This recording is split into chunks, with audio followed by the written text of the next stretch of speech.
Man, after being bitten by that radioactive bird, I feel compelled to transform into Kinneas, the Skydude. Yeah. Great power comes with great responsibility, it seems. Yeah. Good morning, afternoon, or evening, dear listeners, wherever you might be, and our viewers, wherever you might be in time and space. Kinneas, the potential Skydude here. So what I am doing is I have added the NEOFLY, a little bit of out of character stuff here, the NEOFLY career add-on for Microsoft Flight Simulator. And I want to see what it's like to do that, to become a Skydude. See if I have what it takes. So I've been putting in my time, and after 1,700 hours or more of flight training with X-Plane and an earlier versions of Flight Simulator, and now Microsoft Flight Simulator 2020. Yeah, I think I'm ready to try the career. I've tried doing other things, like, will I crash a celebrity to see if I was up to chops to fly people around and do live malfunctions, live emergencies, or random emergencies while interviewing imaginary celebrities. That was a lot of fun. Okay, so they want me to get signed in and create my new my identity in the Skydudes. That's what we're going to call it. We're going to call it the Skydudes login. So I've got to create a Skydudes account for myself. So let me put in Kinneas here. And I am going to be starting my home base is Colorado Springs, Colorado, Meadowlake Airport, just KFLY. Great name.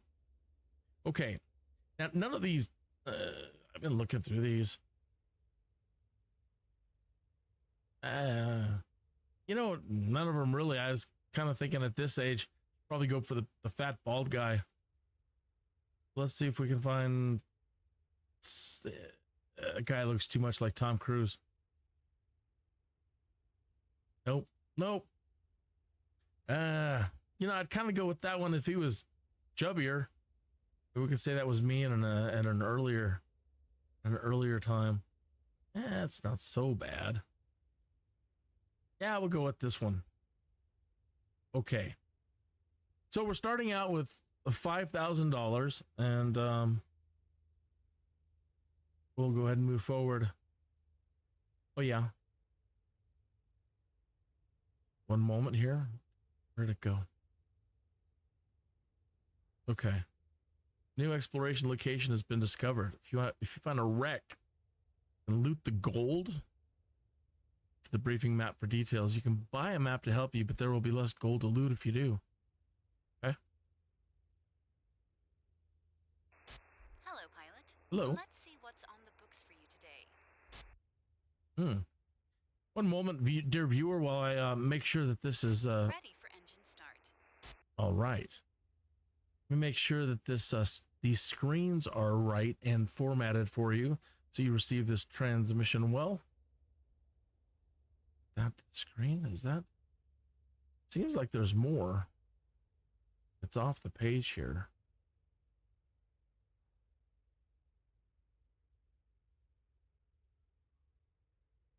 One moment, dear viewer.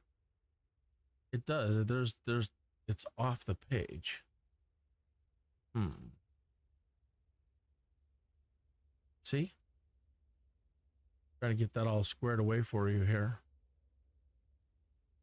I don't know why it is not resizing on its own properly. There we go. Okay, so now you're saying what I'm saying, dear viewer. All right. Yeah, they don't think we're going to make it. I don't know. So this is jobs panel Elena tip. You'll find out the jobs that are suited to your pilot and chosen aircraft. Your pilot rank, location, earnings can be seen at the top, and your current aircraft just below. Working down the page, you will see a row of filters. These filters will help you pick the type of job you would like to take. Towards the bottom left, you will see all the jobs available to you after the filters have been applied. Click on any job, and more info will be given in the central box along with the Add Job button. Bottom right of this page shows all the jobs on the map. I'm going to leave that checked, or that part checked. You definitely want to see this again because we're noob. Day 1, trying to be a Skydude. Okay. So that one's pretty far away. I know where the Royal Gorge is. Zoom in. Can you zoom in on this map? The Will Rogers Shrine. That's not too far away, dear viewer. That's just downrange a little ways. That'd be a lot easier as a first one, as a first job. Another Royal Gorge. These are to different I see. You can see it on the map when I'm clicking on these. Shows the different airports that they want us to go to. Some of these are going to require, I think, that we purchase things and buy things. Like if they want a cargo, you might have to buy certain cargo. Or that's how it seems anyway.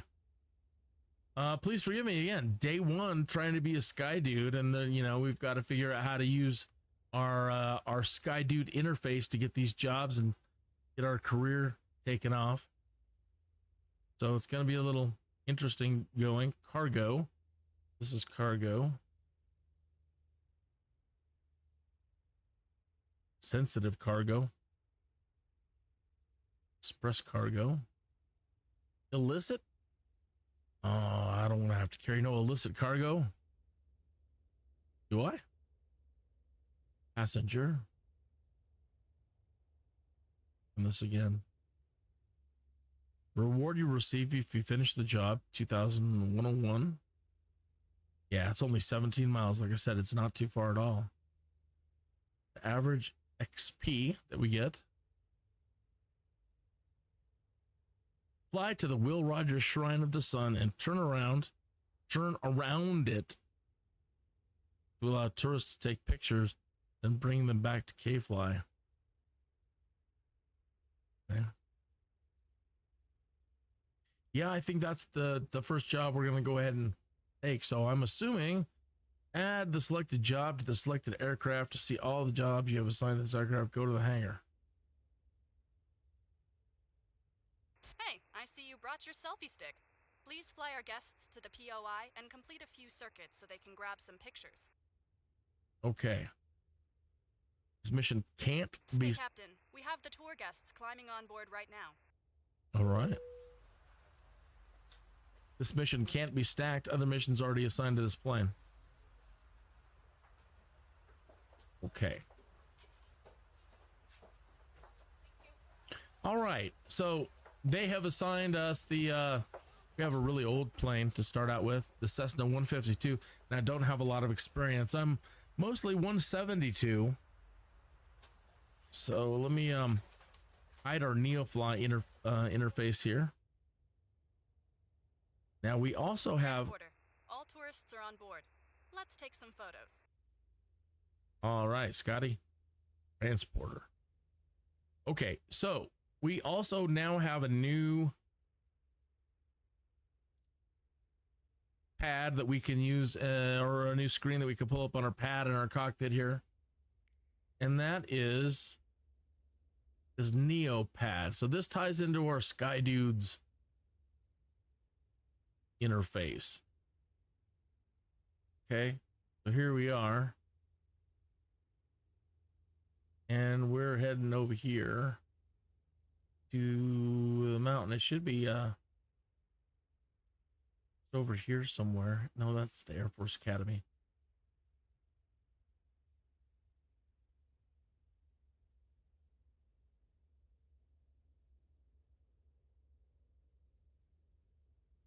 We're over here somewhere. Manitou Springs. Oh, okay, here we are. We are heading over here. Will Rogers Shrine of the Sun.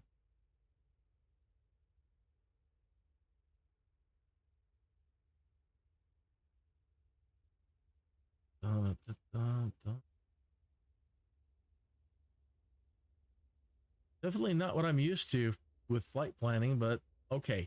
Now here are some other screens we need to familiarize ourselves with. Okay, that was the map screen. This is the one I believe that we need our Skydudes.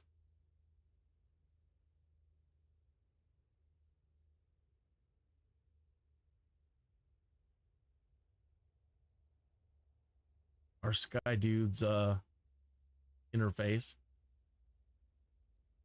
So we need to add payload. Now the payload is up here. So we're supposed to add 369 pounds. All right. Well, that makes sense. Between myself, they probably put me in as a more svelte individual.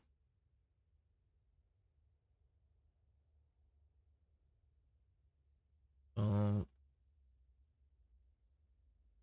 373. 78. So let's see what that does for us. Okay, so we've met our required payload. Payload matching, payload realism, XP granted at the end of the flight. Thank you, Elena. Missing payload, no bonus XP granted. Don't understand. What are we missing?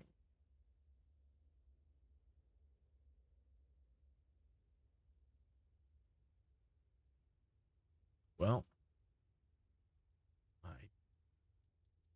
look here again. Fuel, left, right, pilot, front pilot. We've got the pilot.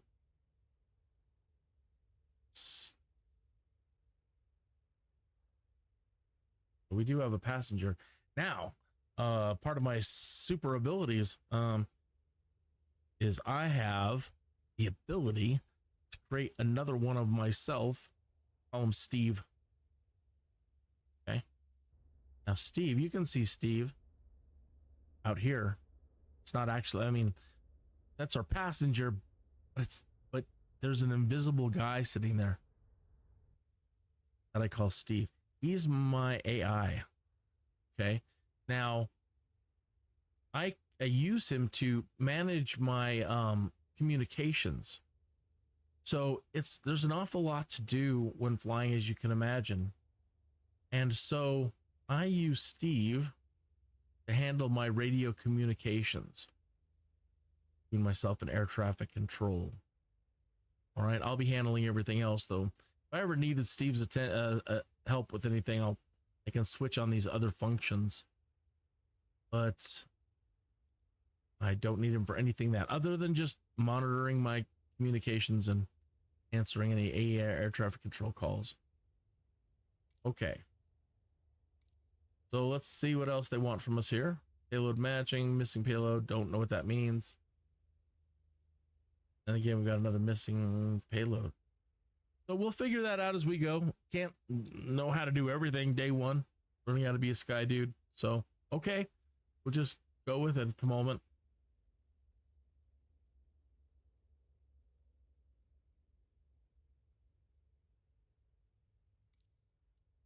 All right. So there is no way at the moment for me to now like make a flight plan.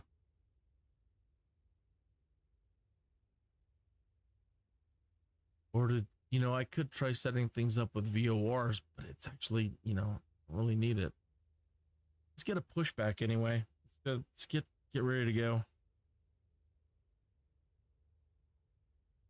I want to turn on my engine until clear of the guy there. Yeah, let's get prepared to start up though. Let's get our turned on, primered. Let's see here. Off. Okay, good. All right, we're going to need our dome light. Hard to see in this thing. It's so dark. Our fuel gauge down here. We need our beacon on, strobe on, taxi on. Don't need pitot heat at the moment. Need carb heat. Hopefully, it's calibrated correctly.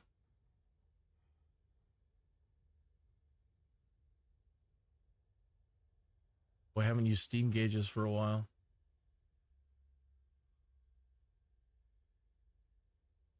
But, you know, I know how. It's been a while. You know, we're not, unless I wanted to plan things.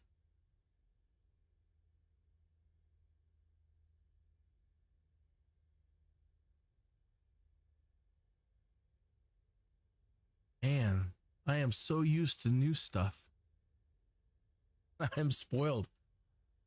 Starting out as a Skydude, they want you to show that you know how to use all the old stuff. I think that's good enough.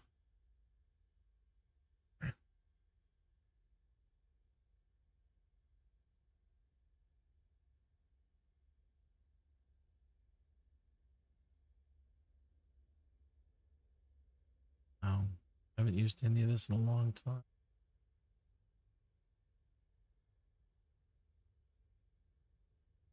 Okay, so there's our comm radios.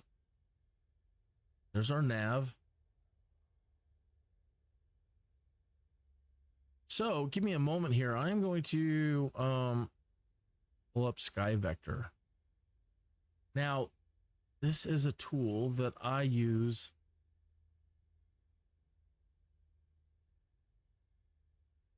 normally for flight planning, but there's this, you know, it's like it's your flight charts. So, and I will get a screen for you to see what I am doing here. SkyVector. Yeah. SkyVector. Probably seeing it now, reviewer. All right. Meanwhile, okay, let's pull up KFLY here. Zoom in.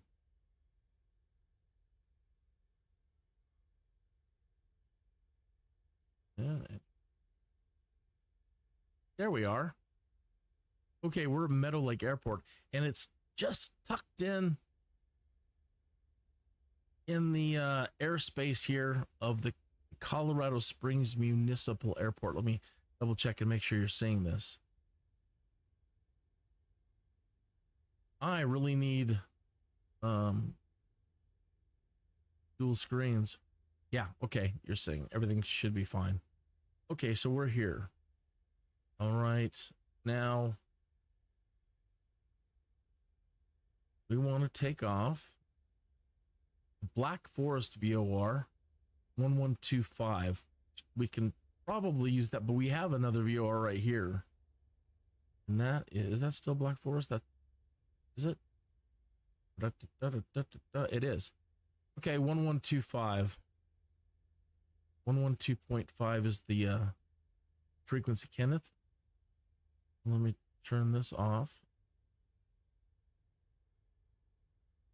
And let's have a look at our nav radio here. 112.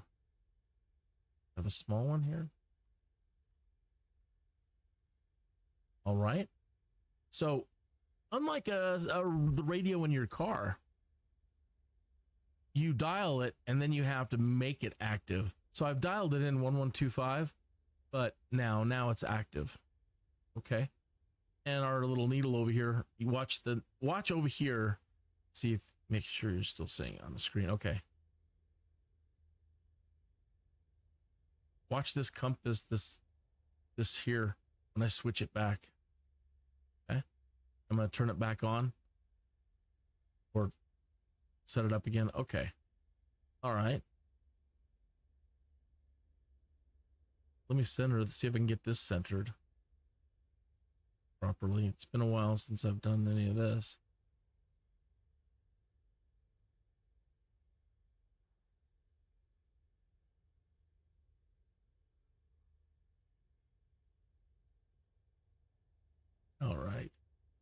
that's saying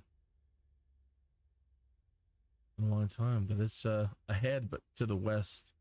And if we go back to sky vector, it is indeed ahead and to the west. Just, I mean, it's actually straight off our shoulder. So it is almost directly west.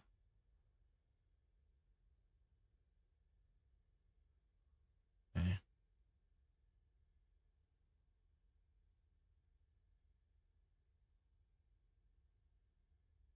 You click the OBS button. Can you push it? This isn't one of those fancy ones. Yeah, no problem. Okay. We should, now that we have our battery on, we should be able to get air traffic control and get our ATIS. Kilo Foxtrot Lima Yankee automated weather observation 2100 Zulu. Wind calm. Visibility niner. Sky condition clear. Temperature 15 C dew point 13 C altimeter 29992. Okay, I mean, so how you get that is I clicked that and that automates the process, but you do see the frequency here, 118450. Now that would you'd normally put in here. Let's say we wanted to tune this manually, 118450.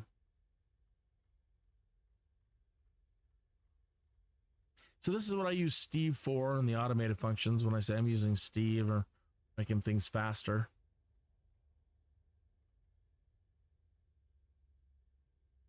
So if we do that, it should come back on again. Yep. Okay, switch it off. Okay. So again, unlike radios in your car, when you dial it in, it doesn't automatically change. You dial it in on the standby channel and you make it active by swapping channels. Okay, this is the standby, this is active. Same with over here. Here's active, here's standby.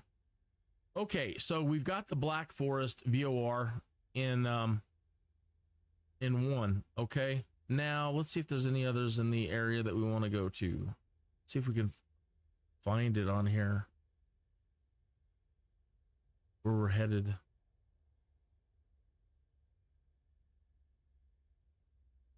I don't know that they're going to have it.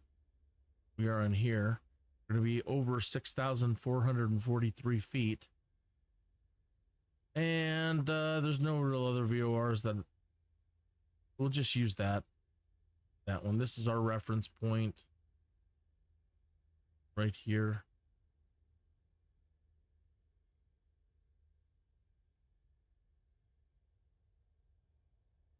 Yeah.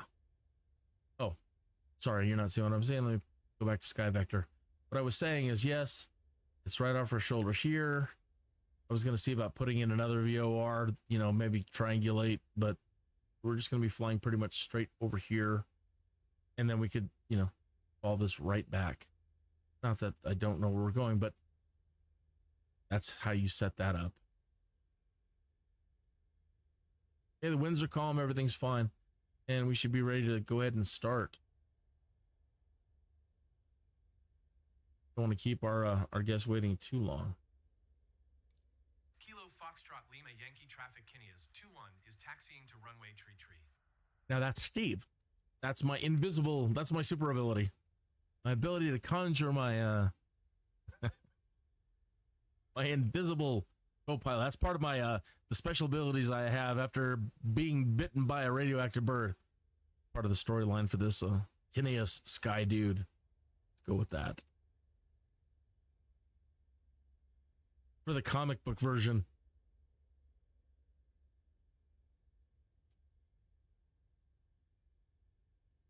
All right, let's go ahead and start the plane. You know, if we do want to do this by the book and look good, then you can always do your checklists.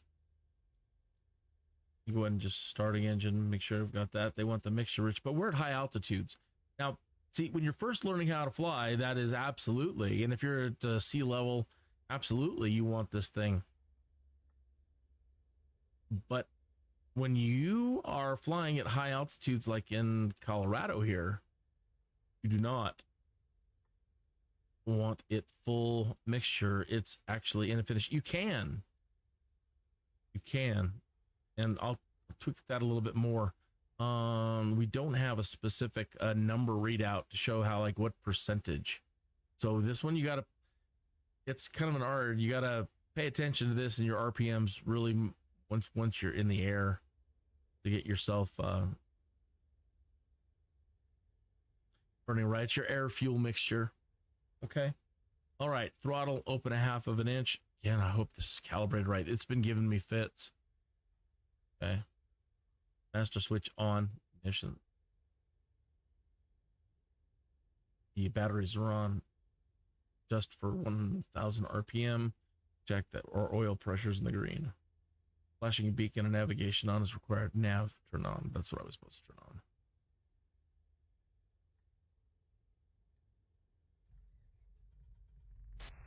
You're good to go. Contact the tower for clearance. Okay.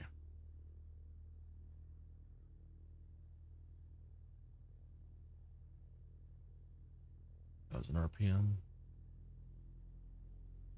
Oops. Brake back on.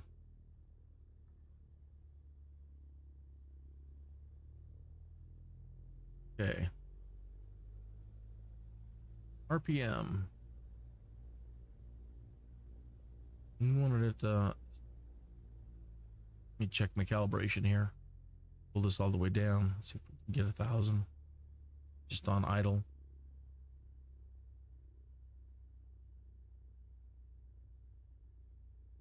Very close. Just a touch.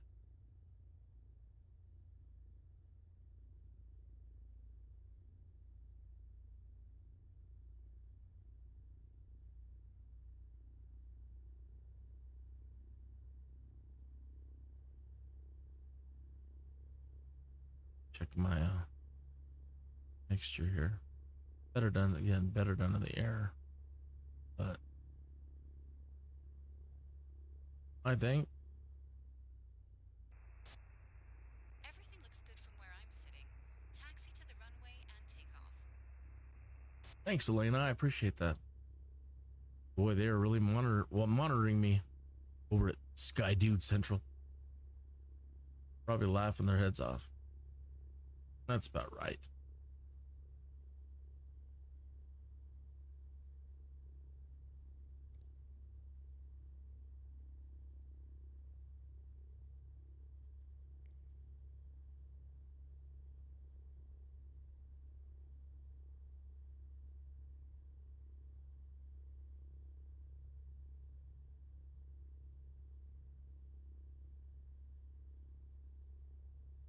And this we don't have to turn the disconnect or connect this every time, do we?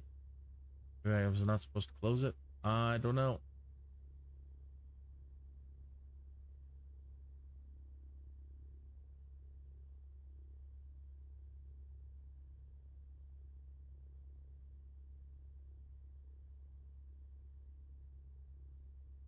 Well,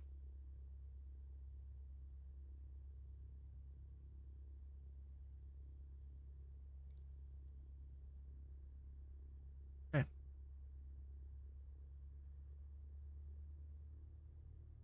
Pardon me while I move things around here a little bit.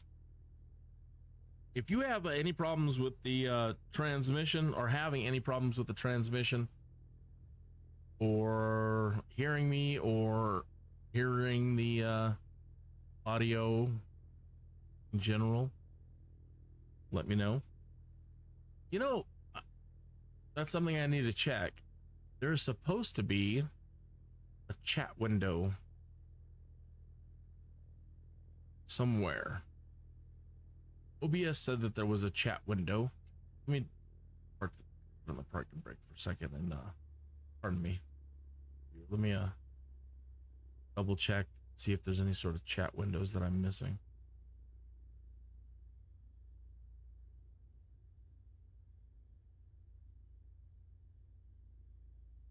Where would it be, OBS? Where is it?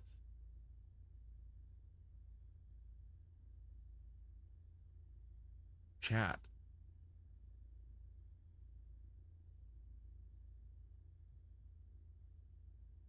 Only channel subscribers of 5 minutes or longer can send messages. Please get subscribed. We do have a chat window now. Okay, that's neat. Close down, or at least close Sky Vector. Many windows, I don't want to get confused here.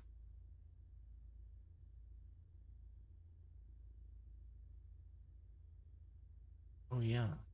There's so many new little tools with this.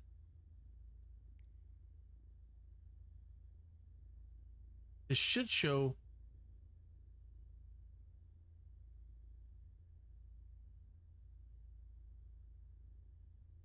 I have to connect again. Lord, forgive me. Well, again, you know, day one, rookie. I'm going to be making all kinds of mistakes.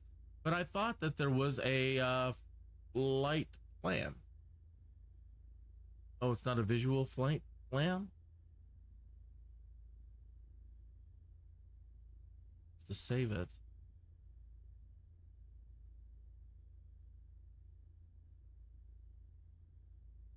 App. Oh, I thought they would. Thought it would. Well, it just shows you. Maybe it's so close. Oh, maybe I'm not clicking the filter right. Waypoint, heading distance, custom flight. Load MSFS flight plan. I don't have a current flight plan. That's why.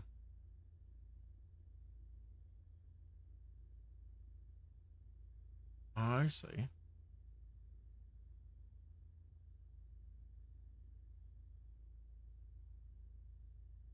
Well, just play it by ear.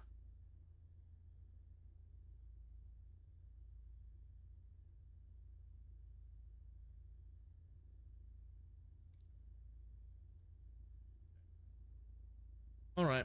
Yeah, let me move things about a little bit so I can get my yoke more centered in front of me. Got it way off to the side at the moment.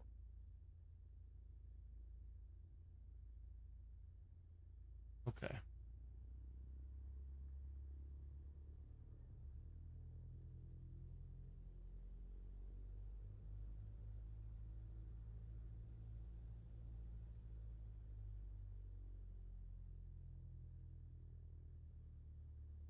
Now, the rule is they really don't want you to taxi any faster than you can walk.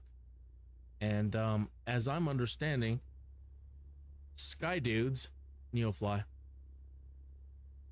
will penalize you, reading through the user guide, will penalize you for excessive taxi speeds.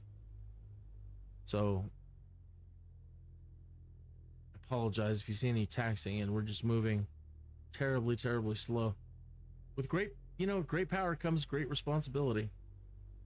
Safety first. So when you're moving around an airport and you've got spinning blades, yeah, probably a good idea. Okay, when you see lines like this at an airport, 2 double lines with some broken lines. 2 double lines, if they're closest to you, that means absolutely stop. You have to stop. If you're coming from the other direction where it's got the broken lines, it means you have the right of way and you don't have to stop. So when you come out here to taxi, normally you do make another announcement here.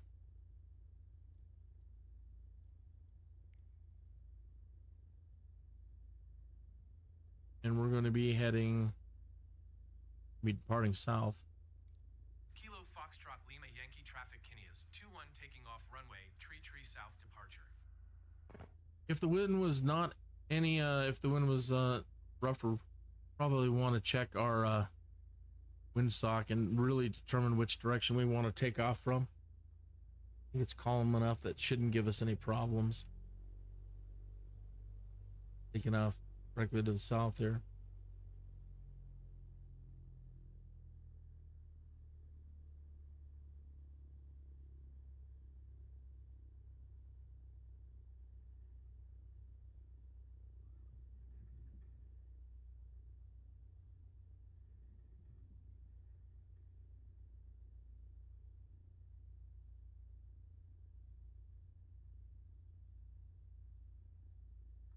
I don't believe we... These brakes. My brakes are... Not wanting their... My brake button... Acting funny.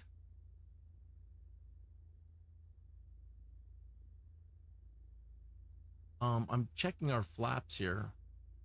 I really don't think we need any. I want to make sure that they are all the way up.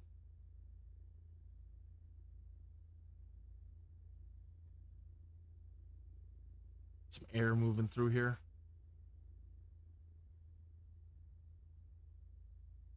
Okay, well, good. Oh, on the ATIS when he read out the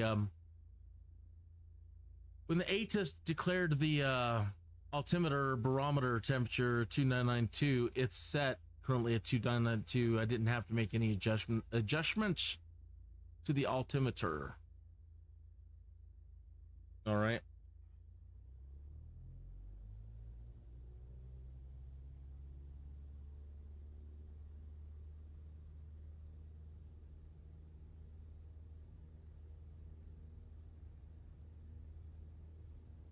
Steve, do prepare to make a Charlie airspace request.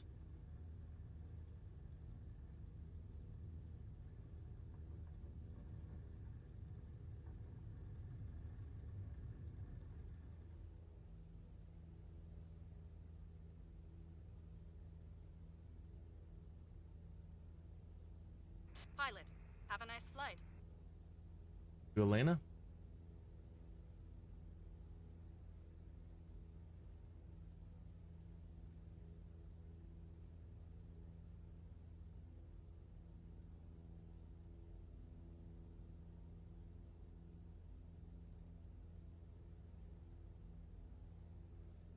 You're taking off from Meadowlake. Unfortunately, it's the way it goes. When you're taking off to the south, even though we're going to go west, you have to turn to the east when you're leaving the airspace, when you leave the runway. Take off to the north, you still have to turn east. They want all traffic taking off, at least once you get up and off the runway. Clear the pattern and turn to the east. So we're clear.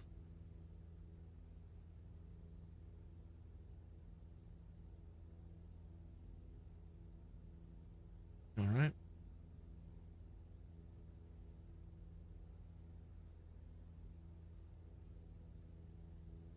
We're going to start making... Colorado Springs approach Kinneas 21 is type Cessna 152.2 miles southeast of Kilo Foxtrot Lima Yankee 7,300 feet.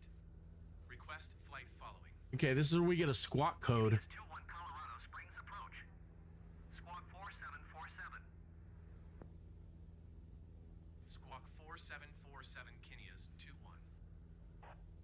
Okay. Kinneas 21 radar contact 2 miles southeast of Kilo Foxtrot Lima Yankee 7,500 feet. Altimeter 29.902. Let me summon another one of my my superpowers. Roger, Kinneas 21. After being bitten by a radioactive bird, I can freeze time. Okay. Squawk code. Okay. And Steve took care of the communications for us. The squawk code was 4747. And Steve dialed in 4747 on this panel right here. Okay. A squawk code. You are in the radar system of the local airports. They're tracked when you request a flight following. They're tracking you by radar. And they designate you a number 4747. So currently on the radar, we're 4747. We have to squawk, which means like a bird, if we're squawking, we're squawking 4747. 4747. So that's our squawk code. Okay. Using my super abilities now to unfreeze time. I guess not. Let's try it again. There we go.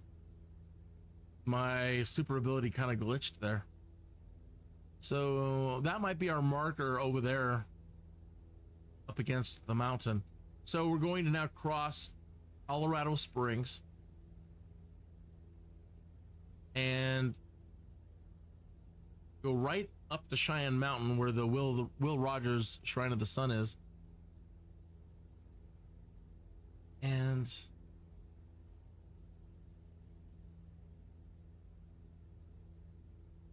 I want to get us a little bit higher and then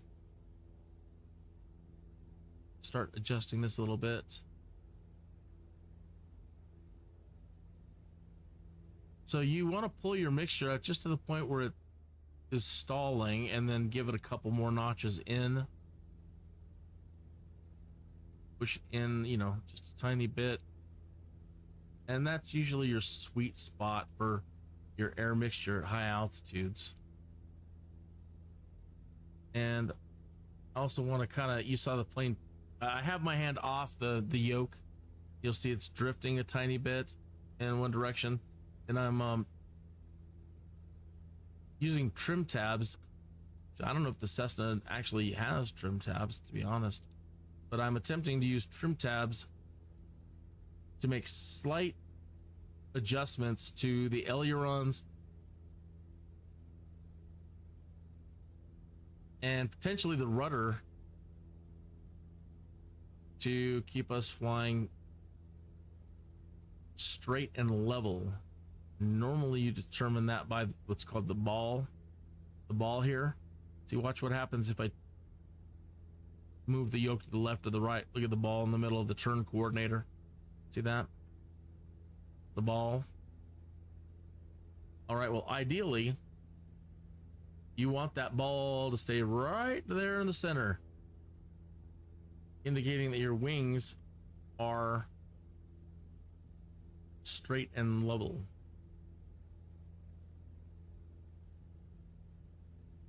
So the wings are straight and level, but if we see now any deviation left or right, a little bit, looks like we're turning a little bit to the right, then you apply a little bit of rudder trim.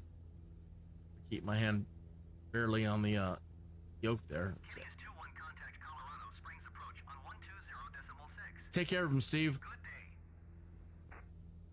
Colorado Springs approach, Kinneas 2-1. Request Okay. clearance to transition Charlie airspace. So that means Kinneas 2-1 Colorado Springs approach.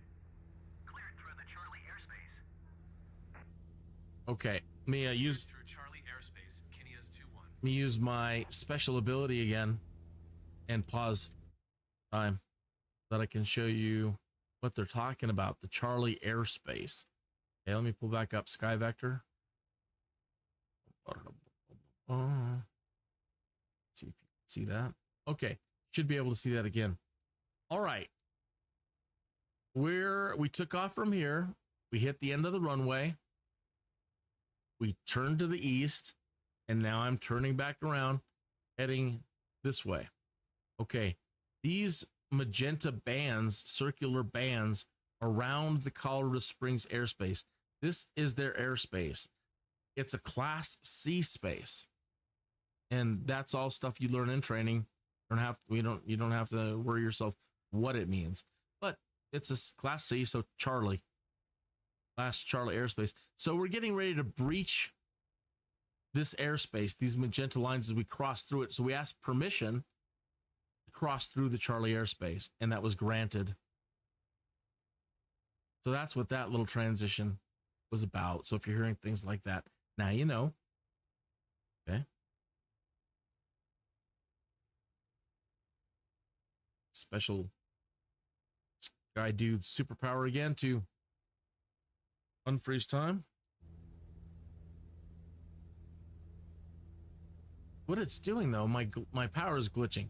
It's unfreezing, but then we're still frozen. So pause and then unfreeze. There we go. I'm like having to do it twice, use my powers twice. Check the ball. Good. Doing 80 knots, fine. Still climbing, slow. We're at like 100 feet per minute. Our vertical speed indicator.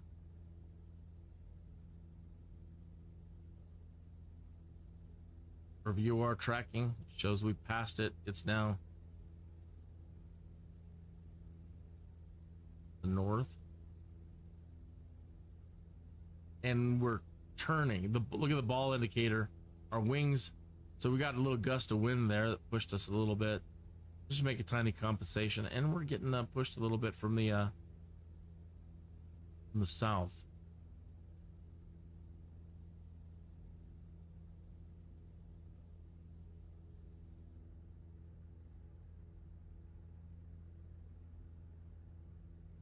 Also have a drone camera.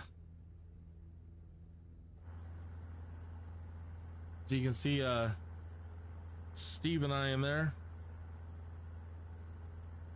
Oh, you can't. Oh, yeah, you can see Steve.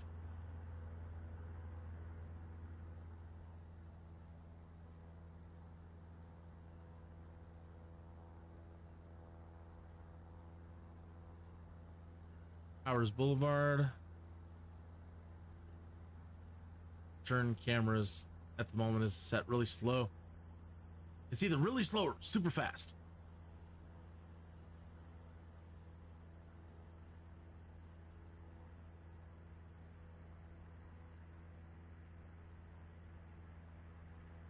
There's the Colorado Springs Municipal Airport. 17 left, 35 left.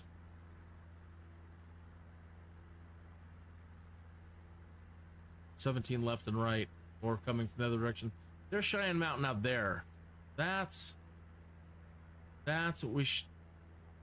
This camera back up here.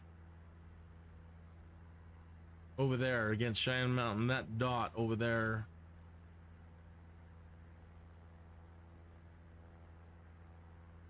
See that curvy path up against the mountain there? That is our destination.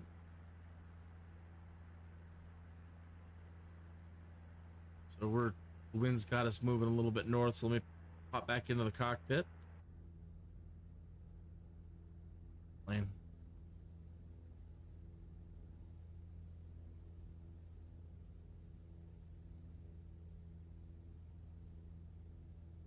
Let's start pulling back on the engine a little bit.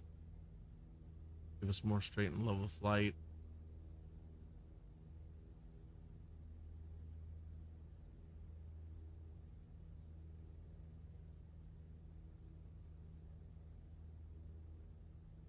Always takes a minute for the plane to. It's definitely not like a car. Nothing happens immediately. So decreasing the throttle, we drop in, or the nose drops a little bit, and then it bounces down a little bit. It's all a matter of fine tuning now to try to keep it perfectly straight and level. Usually cruise is 2100 RPMs, which is a significant drop in speed. Let me see what happens when I do that. So in the upper right hand corner, you still might see the RPM. Trying to lower it to about 2200 RPM, and then we'll pitch up again for.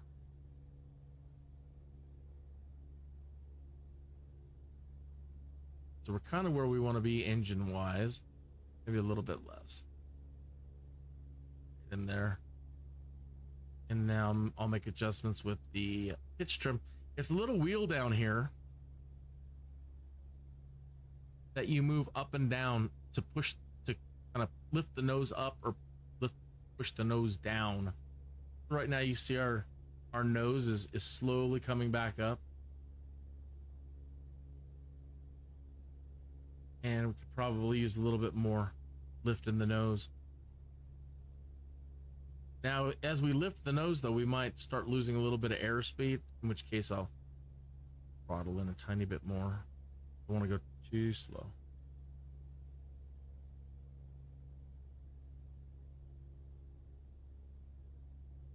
That nose up.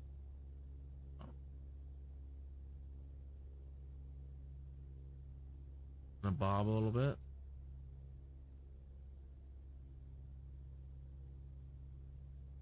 A little bit more throttle.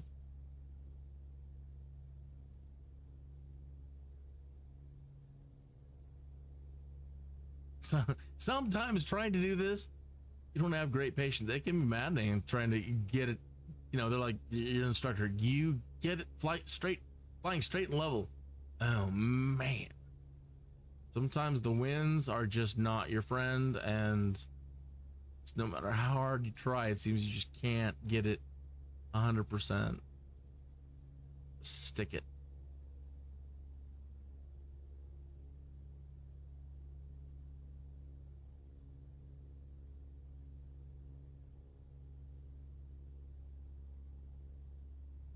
Come on. A little bit more.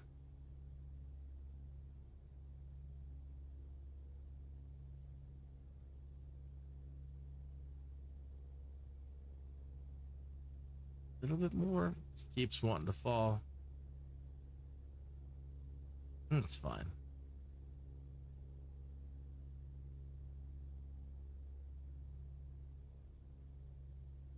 So ideally, this is a nice cruise. I mean, we're a little on the, our nose is falling a little bit, just fine. I mean, our thing that we're actually shooting for is we're gonna have to drop anyway. Descend a little bit anyway to catch the shrine up there. That's not the shrine. Shrine's over there. Okay.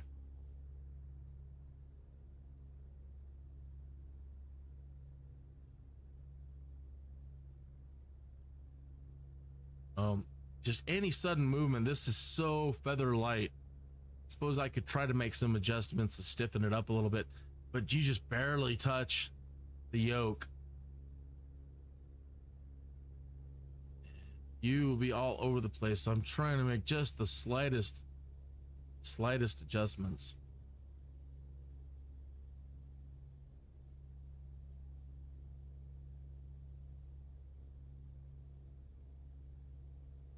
Besides, when you are a Skydude and you have passengers, the ultimate goal is you want to keep them as stable as possible. So you don't want to make any sudden movements. It does matter. Cargo, not so much. Passengers, absolutely. You've got to be so careful as to not disrupt them, especially when you have VIPs, I hear, the VIP missions.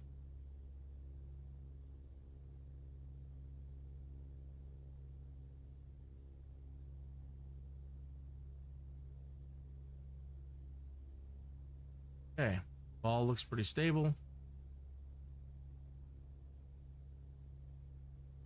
Now the nose is wanting to come up a little bit.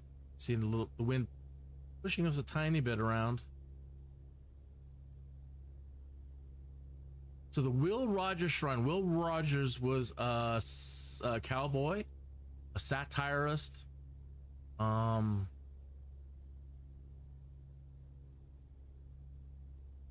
writer, yeah, satirist, as I understand. I couldn't tell you everything about him, and I'm sorry that I cannot. That I can't tell you everything about Will Rogers, but he was beloved, man. Beloved. It's a shrine to him, but he's not even resting here. Spencer Penrose, who built the Broadmoor down there,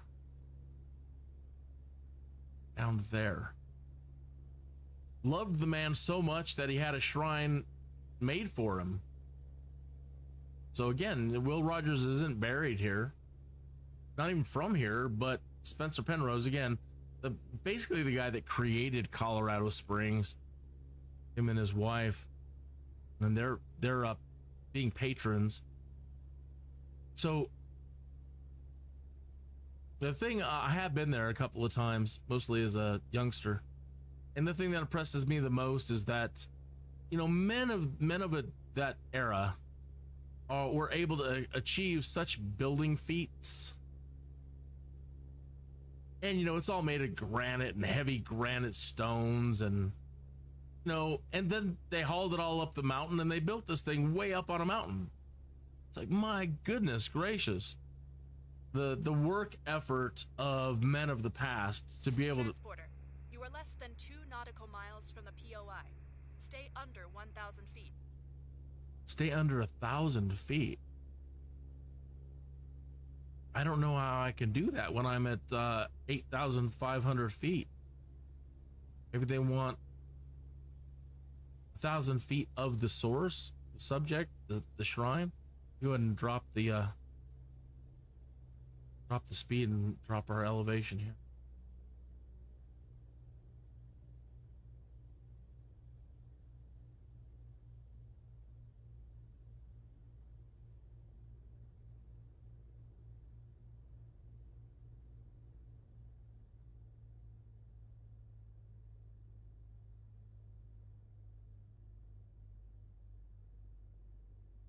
Well, that's a tough one since we have no way of knowing our relative position to that point on the.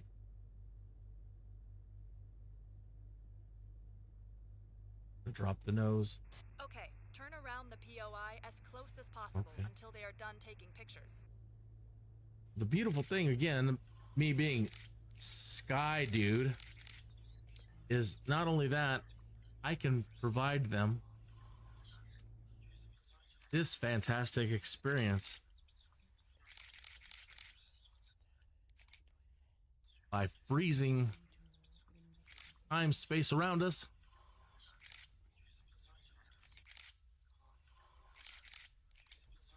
and allowing them to get better photos, and also use our super secret drone, well, a drone,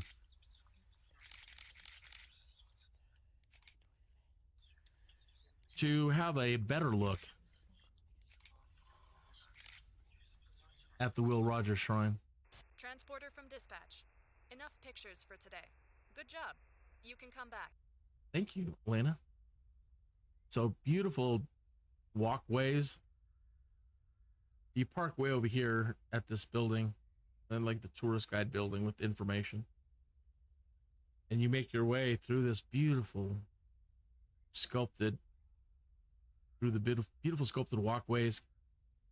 There's some benches down there, some statuary. There's a shrine, a little tiny, like a religious shrine built onto this. So that's what leads people to think that he's buried there, but he's not. So that's the shrine, actually, the shrine part. But then there's the central tower where they have pictures on the walls, and it's not big, you know, but it's still very impressive. Again, thinking about the men that, you know, hauled all this stone and built this thing. You can't get all the way up to the top. Look out the little windows. Never been down there. I always miss that when I've been here. See if we can see what these statues actually look like. Surprisingly, yeah. It's like, why is there Chinese lion statues down here? Why? What? It's probably some sort of, you know, super secret society, eyes wide shut stuff that we just don't know about. Who knows? There's always something. But yeah, it's like, okay, what's, you know, guardians of the tomb? I don't know the significance.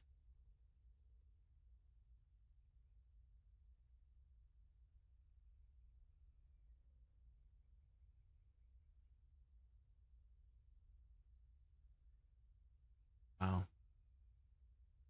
So, the only thing that I wish I could do at the moment was increase the graphic resolution of the transmission.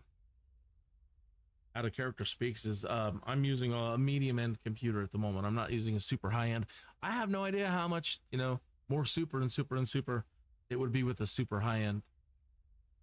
If you would like to donate and help me get a super high end system for my Skydude's activities and all of my other activities, hey, please do. You know, the super chat. Speaking of, where did the little chat window go? It was here a minute ago.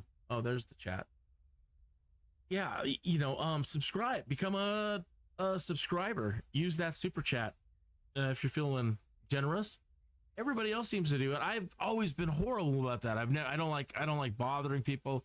I've never been one for hitting up people for super chat or any of that, or hey, go fund me for this or that. I've never really been good about it. So I'm trying to be. Everybody else is. I don't know why I shouldn't. So okay. So our viewers are our passengers now. Whoa, hey. That's pretty amazing. You really are a Skydude. That's right. Well, I'm trying to be. I aim to please. Job one. And with my super ability, I'm hoping I can oppress the guys back at the hangar. Now, hopefully, when I unfreeze time with my super ability, don't crash into the mountain.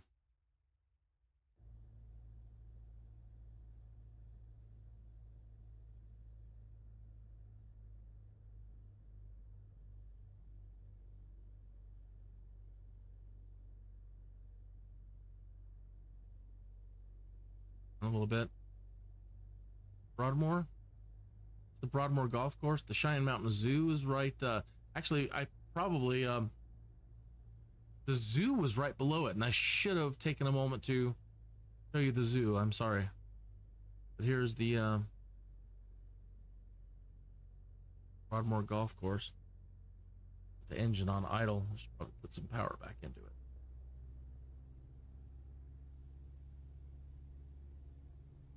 You can get a glimpse of the. You can kind of make out the zoo down here. I'm sure looked better if I would have dropped the drone out. Earlier when I was mentioning Spencer Penrose, the guy who built the Broadmoor is one of those ritzy fancy places, fancy hotel, and it was a destination for people in the past. It still is. Still super ritzy.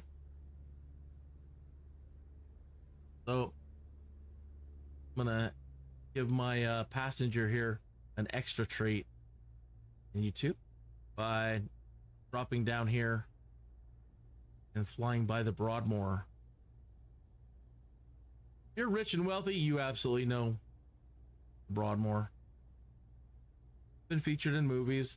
One of the first Austin Power movie, the very end of the movie takes place there. They show the backside, they show the lake. The Garden of the Gods is over here, not too far away. An amazing rock formation just north of us. Let me head back that way.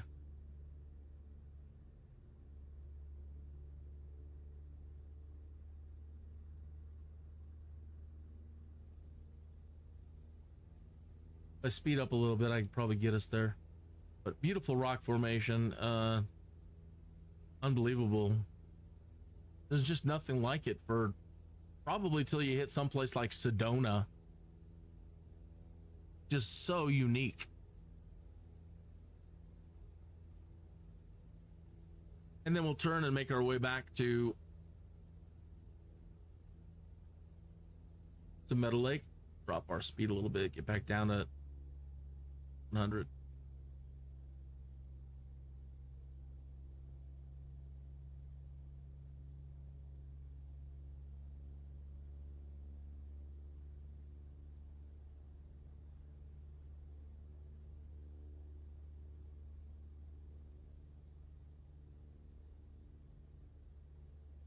Now, as I was showing you this earlier, this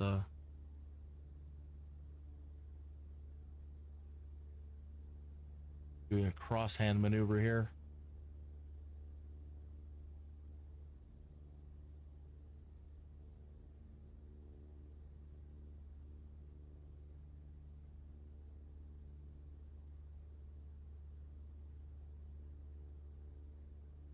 Okay. 2, right? Been a while. I want the 2.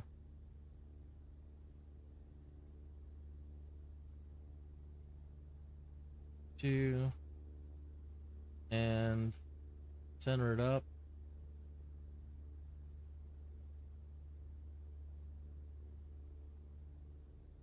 That should be right. So it should be at to our east at almost 60 degrees. Okay. The Garden of the Gods.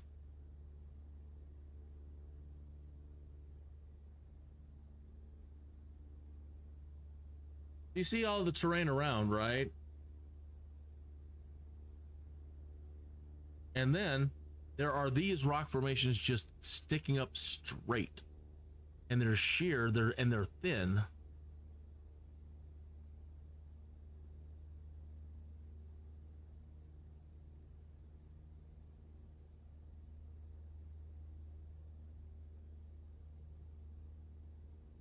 With a better graphic visualizer and on this transmission, I could show you this in much greater detail.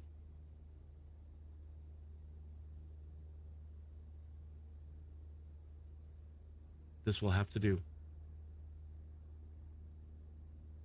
A lot of the trees that are obscuring it aren't that big at all. That is just a oh boy. Oh boy. Holding my camera here. Let me pause again. Special ability. Restart. Okay. Pop out. Get our drone view.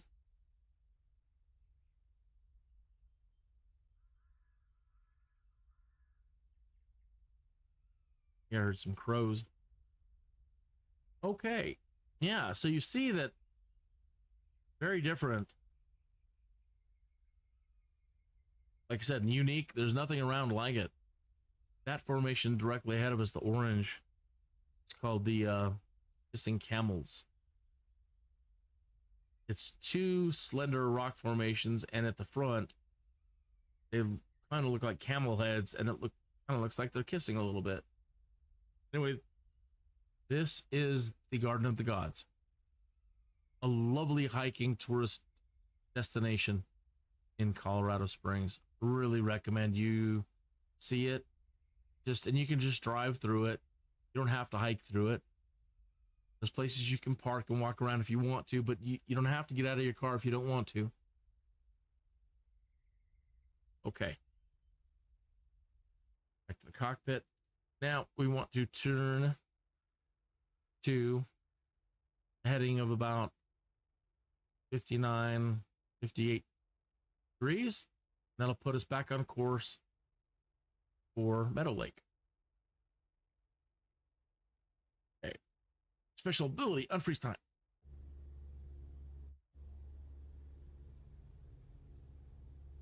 Okay.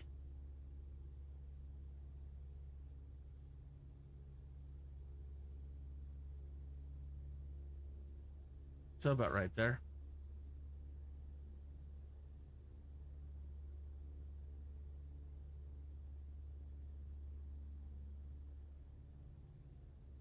Grab my needle over here again. Let's see.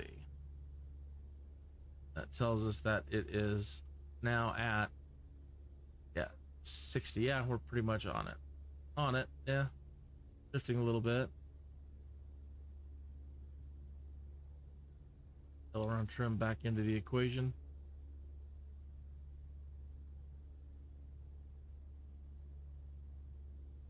Now, we don't have to, but we might as well. It's not a towered airport, Meadowlake, but it's good that people know what you're doing. Really that far? No. I'll wait till we get a little bit closer. You make an announcement, at least let them know. So other aircraft in the area know what you're doing. So even if there isn't somebody sitting in a tower at the airport, there's an open radio frequency they can hear you on, and it lets them know what your intentions are.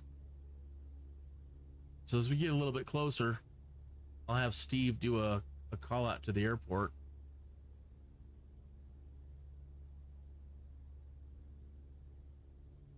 Drifting a little bit.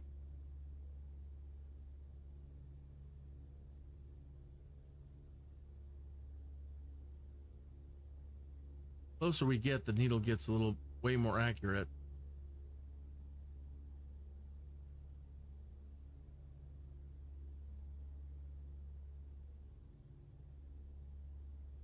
Got a heads-up display on our screen that shows Meadowlake at 12 miles.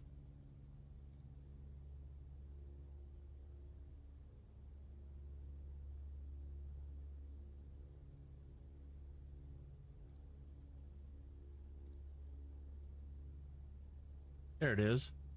Just guess wasn't seeing it. So let's select a runway for landing. I'd say that the wind is blowing from the south. I'm going to select a runway, land at the north end of the runway. That would be 15. Kilo Foxtrot Lima Yankee, traffic Kinneas, 2112 miles west, 7,100 feet, inbound to land runway 15. Thank you, Steve. Thank you.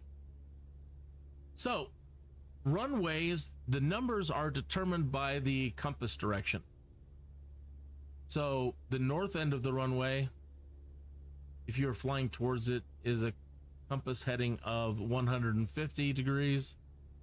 We were flying from the south and going to land on the southbound end of the runway. That would be compass heading 350.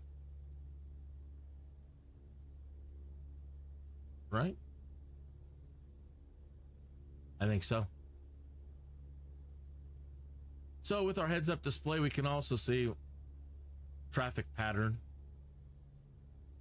For rookies, this is one of the best visualizations you can have, is understanding, you know, it gives you a great idea of what the landing pattern is like. You want to be usually like 1 mile away from the runway at 1,000 feet. And so it puts these boxes in the air at the approximate height and distance from the runway to get you comfortable with entering a taxi pattern. I'm going to go to, and then I'm going to get to it, turn south. You could normally cross the middle of it, the middle of the airport, and then make a turn and come back to land. I'll go ahead and do the long way. So when we get closer to it, I'll turn all the way south, go all the way to the crosswind end of the runway, and make my turn, then head all the way back, upwind, turn, and then land. Turn, and then land. You'll see.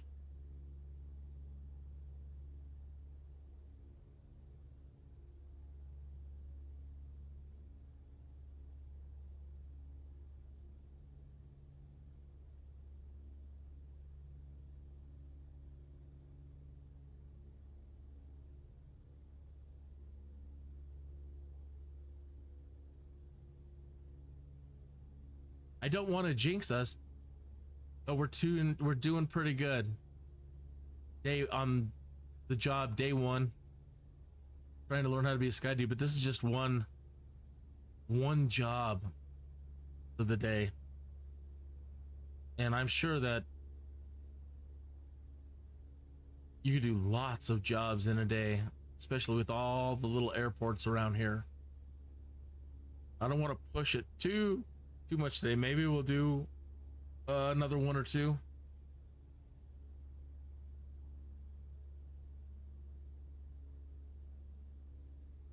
I may have to take a break and then come back and do a couple more later in the evening. We'll see. If not, pick it up tomorrow. My schedule is all over the place. I would like to live stream. I'm live streaming it Sunday night. Tomorrow in the afternoon and early evening again. I am Mountain Time. Ideally, yeah. Usually after 4 o'clock.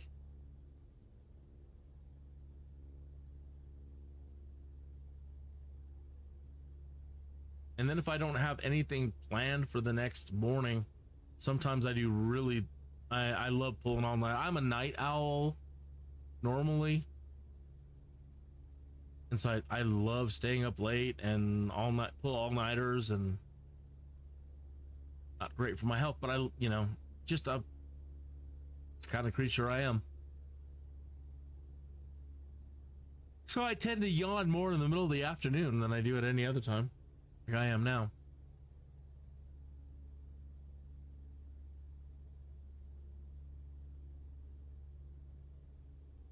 You center this needle up again. I think may have already passed it. Maybe. If not, it's real close.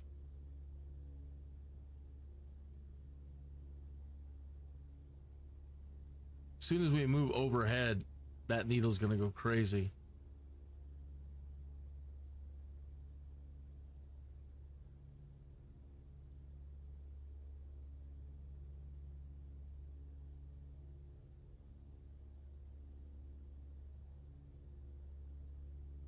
I should check the ATIS, and I could have found out the actual wind direction by listening. Lima Yankee automated weather observation 2200 Zulu. Wind calm. Visibility niner. Sky condition clear. Temperature 15 seat dew point, 1 tree seat altimeter 29992. So the wind is so calm, it's not even a factor. It doesn't matter. Normally you do want to land into the wind, but it's so calm, it makes no difference right now.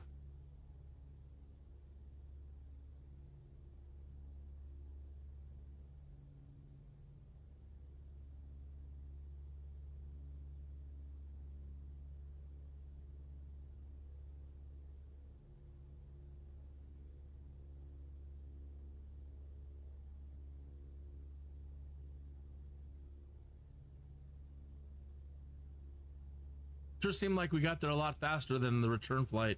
We're just like, there. Hey, we're here. And now it seems like, yeah, wow. We can start making out the beacon up ahead. 3.56. Yawn. Nautical miles.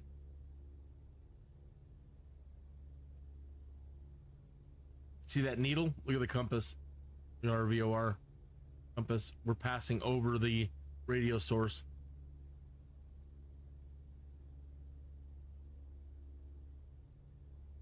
So it switched from to from. Well, of course, some of these other Canadian from to from. The Canadians, they pronounce it from. From. We Americans, FRUM. To from.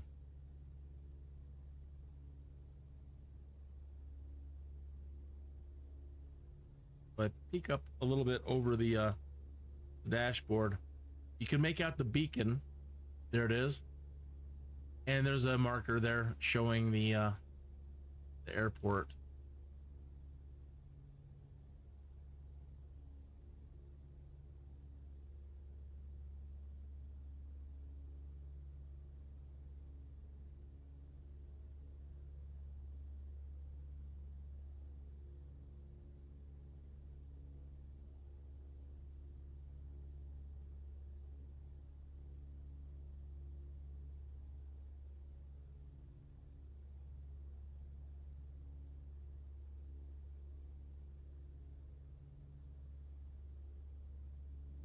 Okay.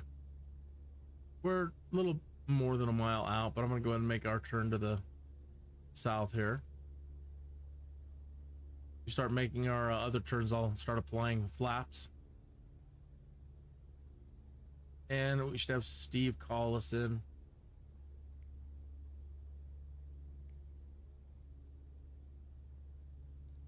Kilo Foxtrot Lima Yankee traffic Kinneas 21 is on downwind runway 15. Okay.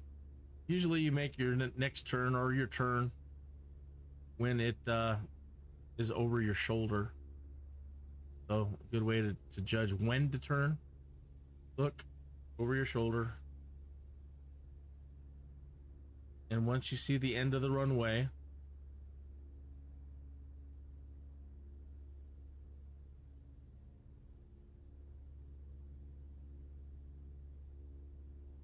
start falling behind your shoulder.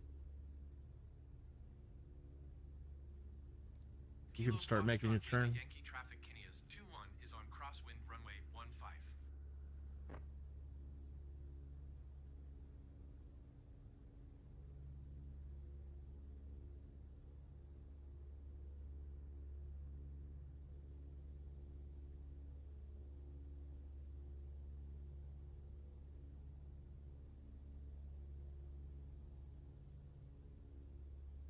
that over there so you can see the gates.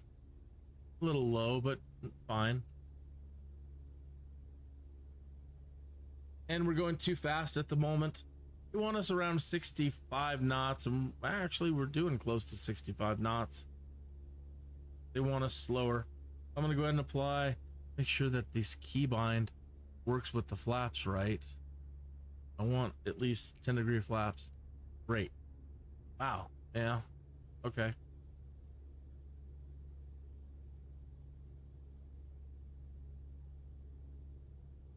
We got here, right? They're blue now, so that should be the proper speed. Not too fast.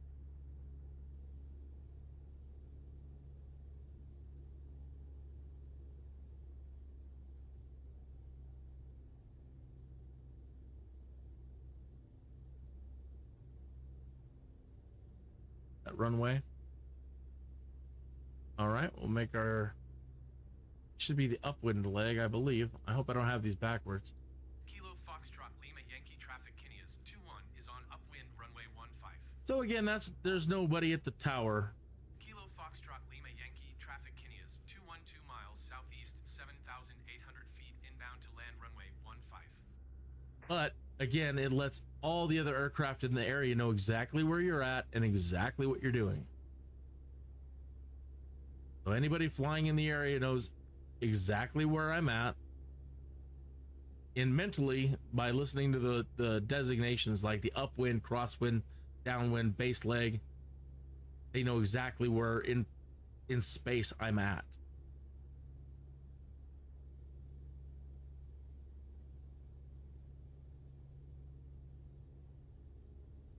Up the nose a little bit, don't want to drop too low.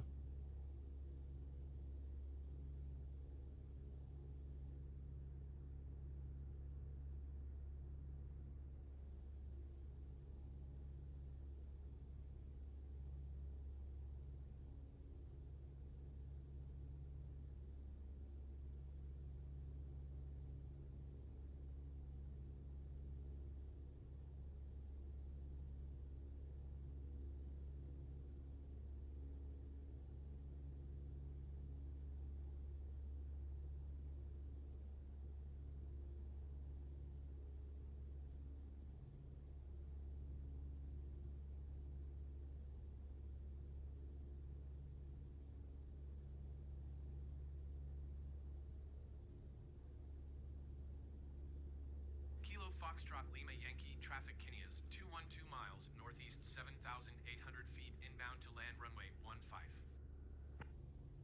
I didn't ask Steve to do that one, but he did that one on his own.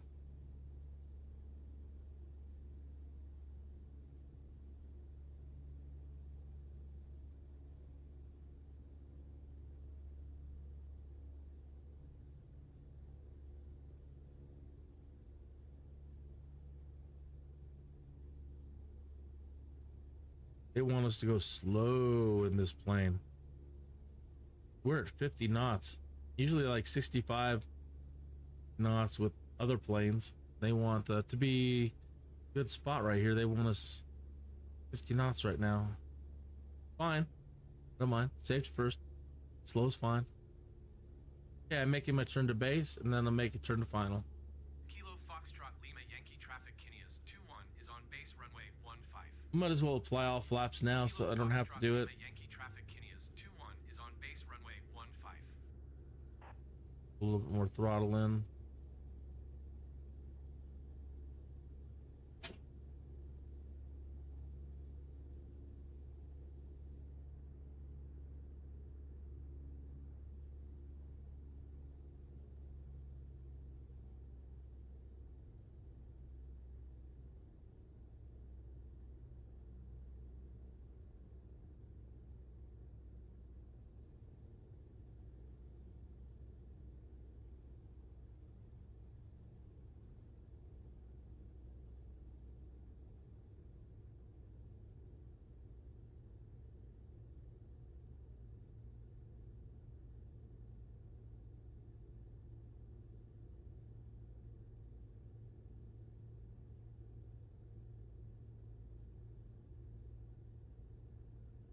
Sure, have full flaps now.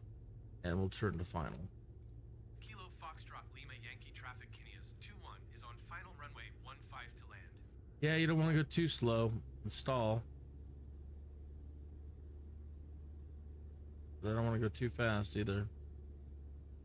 So it's all about power management right here. One hand on your throttle. Too fast. Yep. Pull back.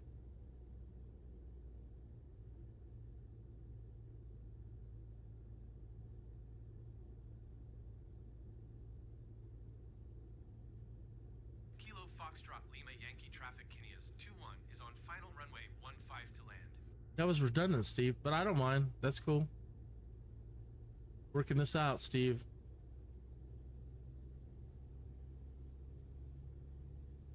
A little slow. Got our pappy lights, 2 white, 2 red, which means we're right where we need to be. Those change like there now. It could be 2. They're indicating either we're too high or too low, but 2 of each, 2 red, 2 white means we're right where we need to be. Not too high, not too low.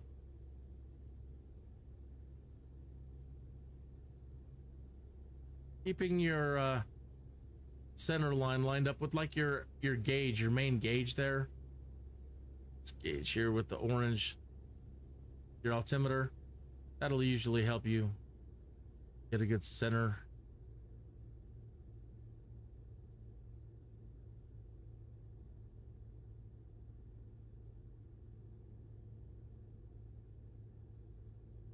That could be.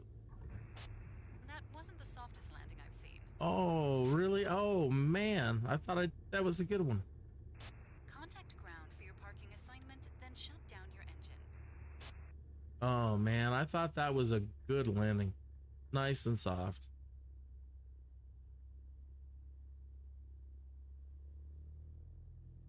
Well,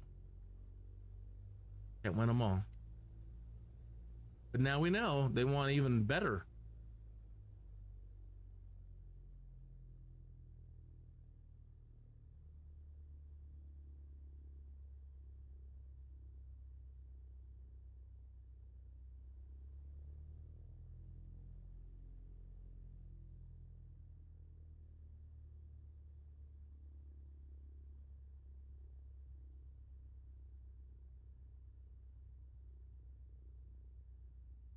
I don't have any brake music or signage up to indicate that I am on a break. I do need to take a little break. That allows everybody to take a break. Use the facilities,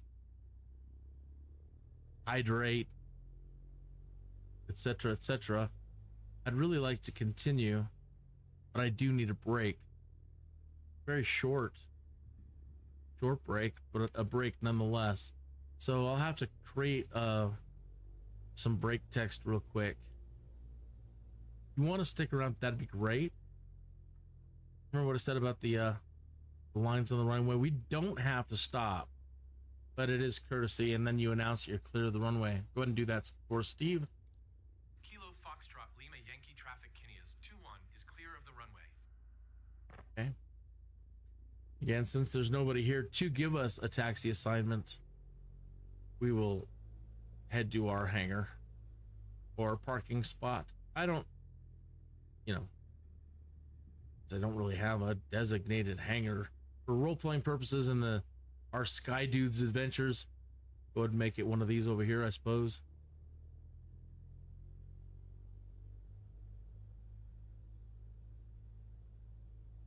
Our secret lair.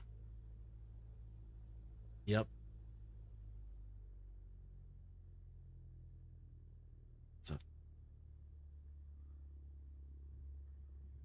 Turn into our secret lair here.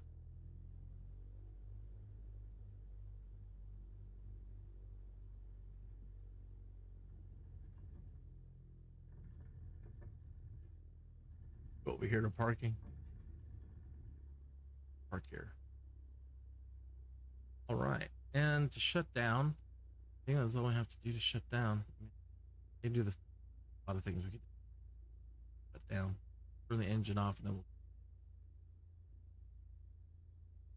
Welcome back. You can let the snappers disembark the aircraft. Turn off the fuel valve. Does that work? Hard to see. It is so hard to see that fuel valve in here. All right, so sorry I thought it was a good touchdown. I'm sorry, I guess they're a little bit more picky. But thanks for flying with me, Kinneas, rookie Skydude.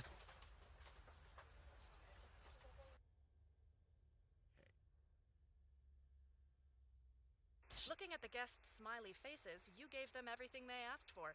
Nice job. Oh, that's fantastic. Excellent. Start your engine. Why? We don't have another mission.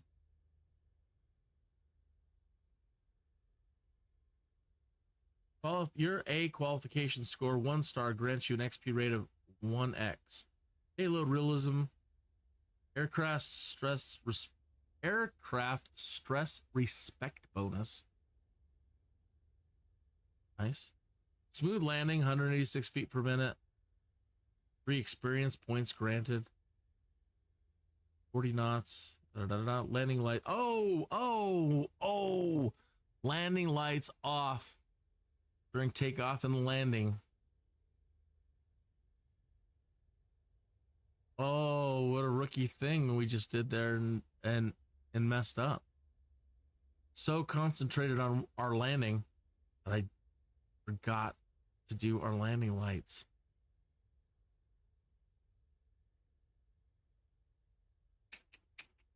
Oh, they're laughing back at the hangar. Ready for taxi and takeoff. Board connected. All right. So let me pull up this NEOFLY ad and see if now that shows up. Jobs, hangar, flight.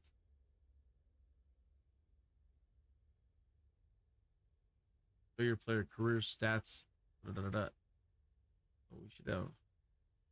This is where you can see your pilot's progress, stats, and achievements. Pay to move your pilot by clicking the blue button next to location. Like to change your pilot's call sign or appearance, you can do so. You can also view various stats using both.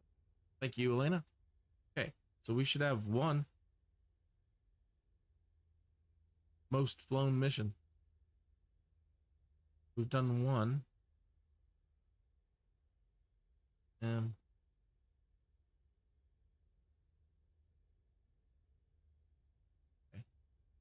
Doesn't say the name of it.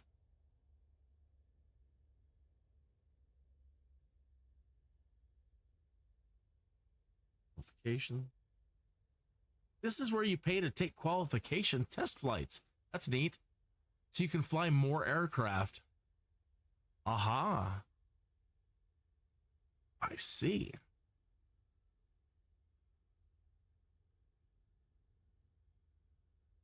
Testing locations.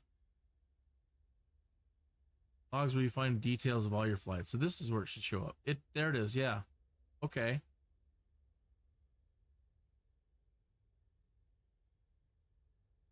It doesn't say what it was. It doesn't say that it was to the Will Rogers Shrine, but it's got it.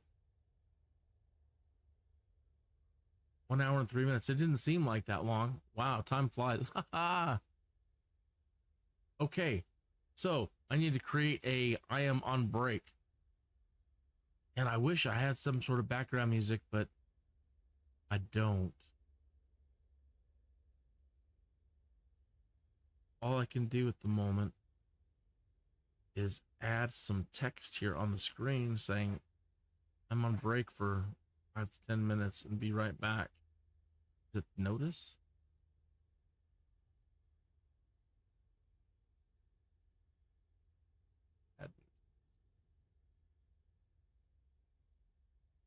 Break.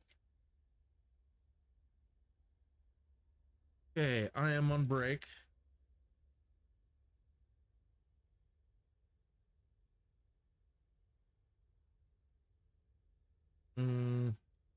5 to 10 minutes.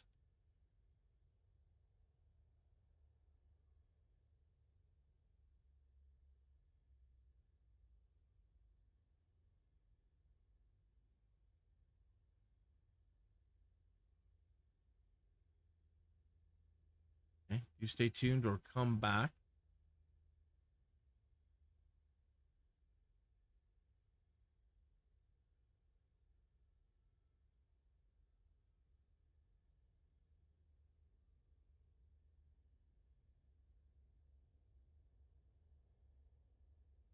Please like, sub, and hit notify.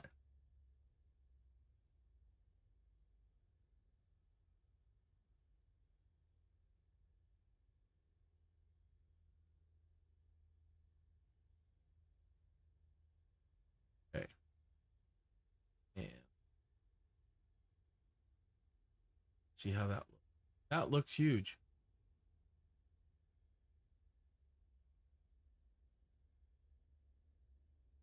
It's very huge.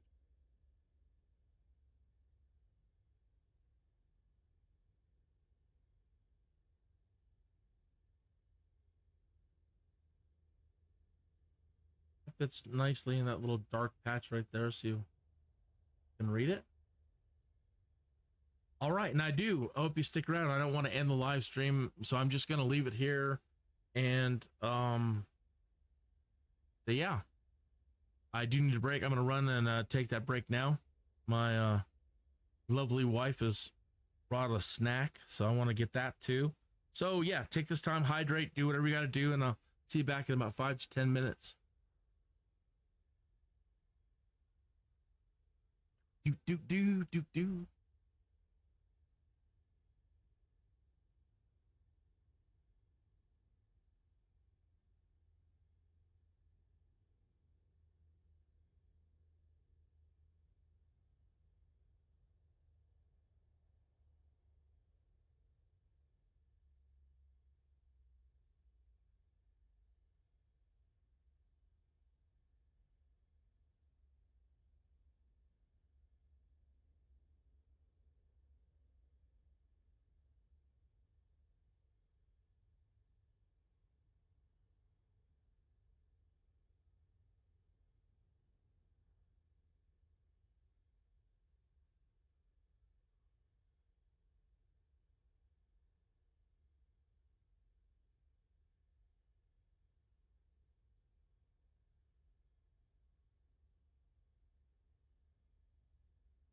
I am trying to make my comeback.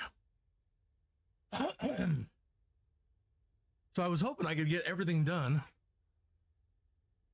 and I almost did in the time I was away. I have a certain person in the office, for role-playing purposes, we'll call it the Skydude's headquarters office, who is coloring her hair.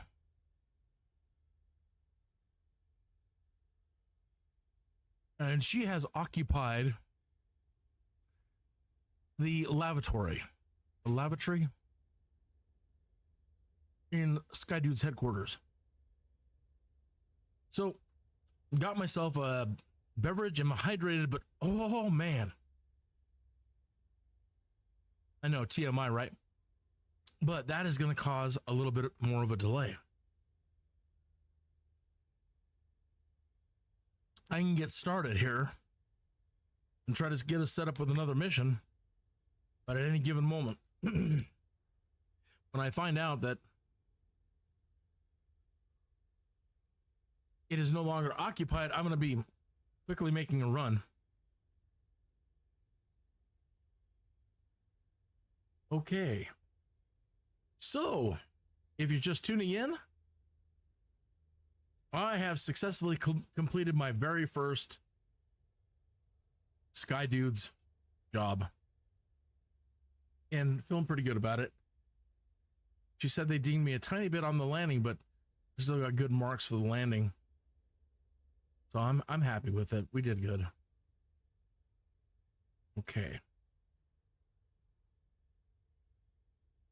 So now that we're parked and the engine is off, I should be able to now go find another job. Now the Royal Gorge one, that's quite a hop. I don't know. I mean, I suppose it's getting a little dark though. But what are these little hops? What do they want us to do over here? Bring a passenger. Oh, I have to go right now. Okay, I'll be right back. So the lavatory is open. So I'll be right back.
My goodness. My goodness, my goodness. The chemicals used to dye hair are so strong smelling. I don't know how people don't go blind trying to do that. Okay, so $16 fees. They'll give us $2,000, and all we need to do is bring a passenger over to the Bar D. And that is only 10 miles. Yeah, let's do that. Because Royal Gorge, it's beautiful, but it's getting late in the day. I can use my superpowers to change time, but you know what? For the sake of this transmission, and this being day one, I really should try to impress you with some beautiful visuals. I should probably take the Royal Gorge flight. This one's a little bit more. What's the difference? Oh, park and turn around to allow tourists to take pictures and then bring them back. How do you park? So is there a runway there? What is the difference? There is no difference. It says park. And turn around it. Huh. Well, all we can do is try. Maybe there's a maybe there is a little airstrip there. Normally it's just something you flare in. We're gonna have to hop over the mountains to do this one. Man, this is such an under-equipped plane to do it in. I should stop complaining and just do it. Okay.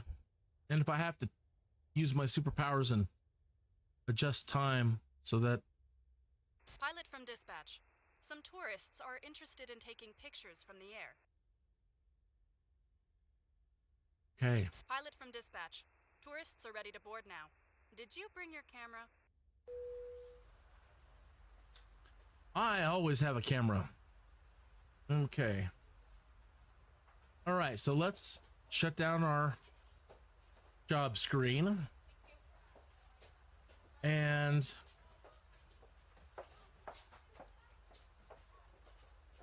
I don't know if this resets or not.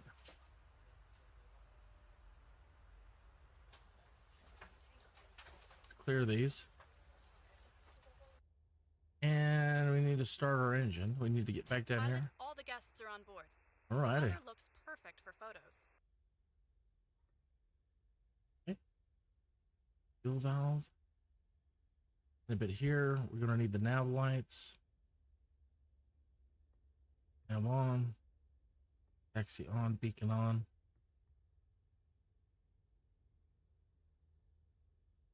On. You're good to go. Contact the tower for clearance. Okay, let's check our altimeter. Or yeah. Kilo Foxtrot Lima Yankee automated. Yep. Everything's fine.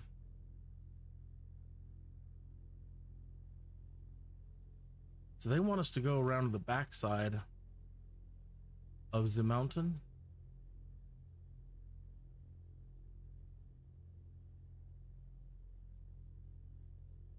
Rating.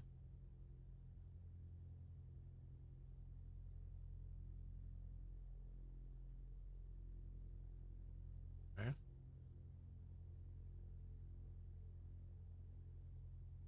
Oh yeah.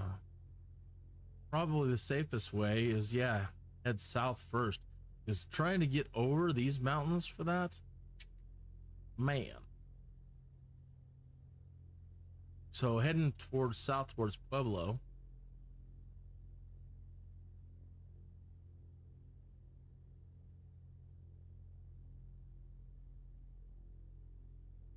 Okay.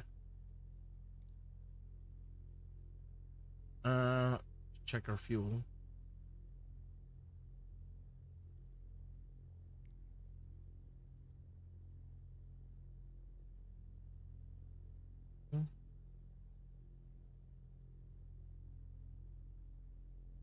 Probably won't need that much at all, but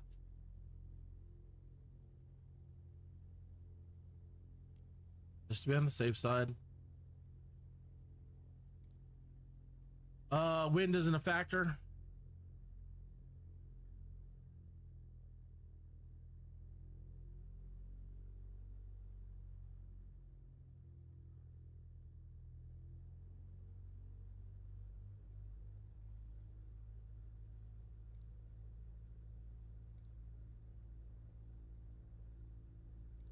Kilo Foxtrot Lima Yankee traffic Kinneas 21 is taxiing to runway 15.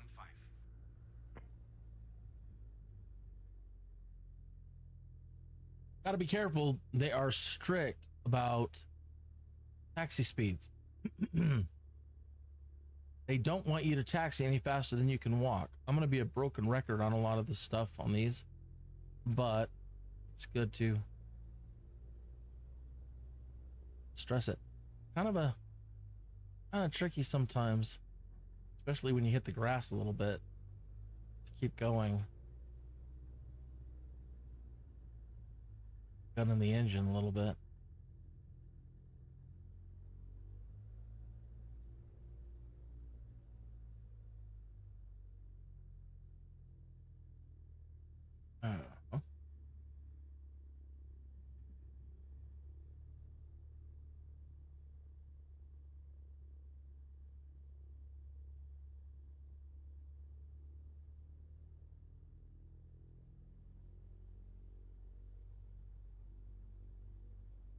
Come on. Come on.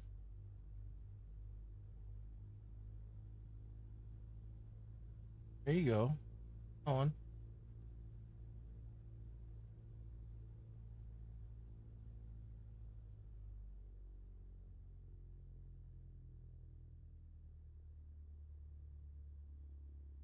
Probably open the window and have a cigarette before we take off.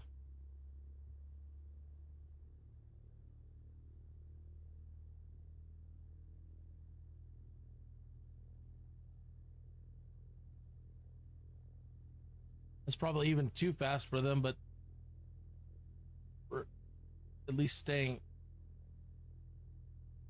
or at least we're still moving.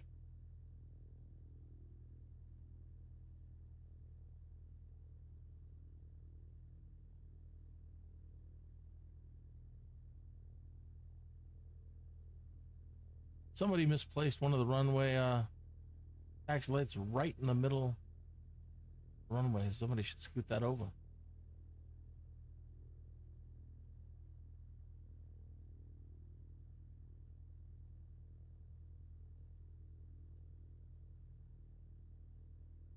Yeah, this is probably even too fast for them, but we'll just, as long as we're still moving. If I slow down then we stop, it just be a real drag to start and stop. And I wish there was a button you could push on any of these aircraft that would automatically put it into a taxi speed and just keep, you know, allow. But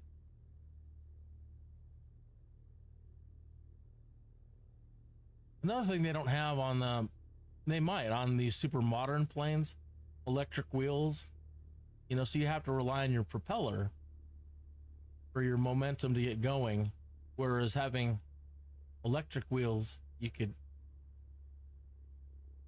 hit something like a taxi button and it would maintain the proper taxi speeds.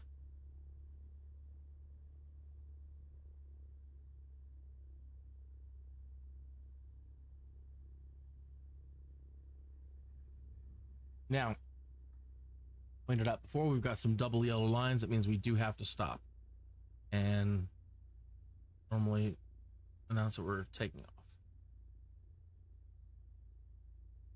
Part south. Kilo Foxtrot Lima Yankee traffic Kinneas 21 taking off runway 15 south departure.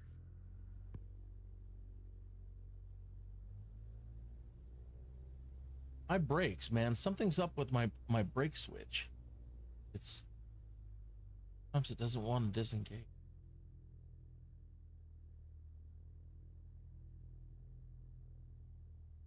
We'll just chalk it up to being an old plane.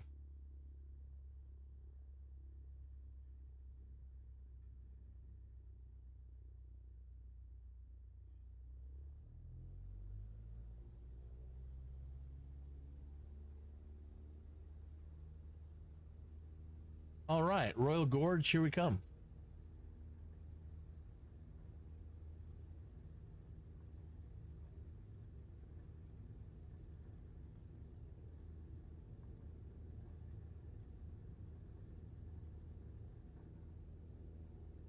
For me, I'm going to keep the nose down a bit while we're down the runway.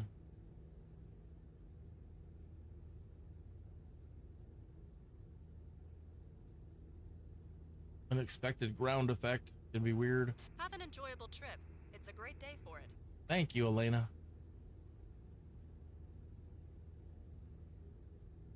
And one of the weird things, I guess, just, well, not weird, it's just the requirements of this particular airport is that if no matter what direction you take off from, that way or this way, no matter what, when you pass the airport threshold, your first turn always has to be to the east.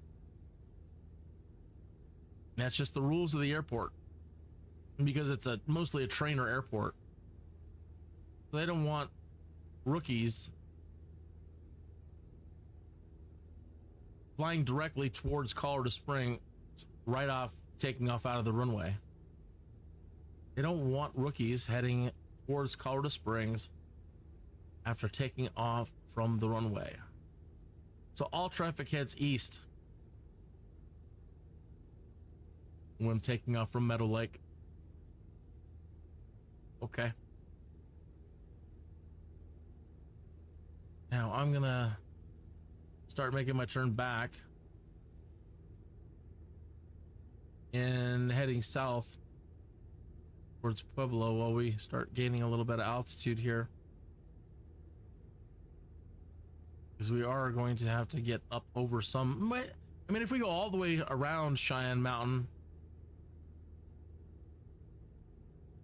we can skirt through without having to climb too high.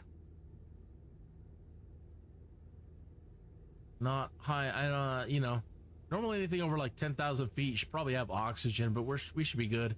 Unless you're coming, you know, unless I have a passenger who's a, you know, staunchly sea level born person, they might have a little bit of difficulty up here with these. Colorado Springs approach Kinneas 21 is type Cessna 152 2 miles south. Okay, we're requesting our flight following and getting our squawk code. Request flight following. Watch these numbers if we get a new squawk code. Colorado Springs approach.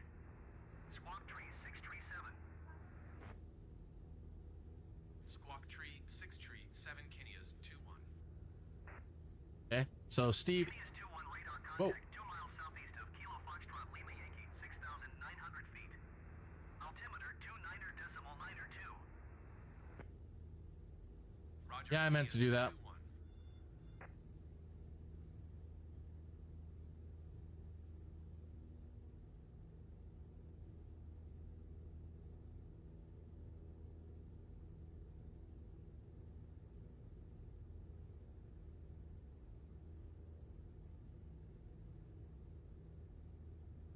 I should have known better than to duck my head down that low. That plane flipped all the way back around, almost.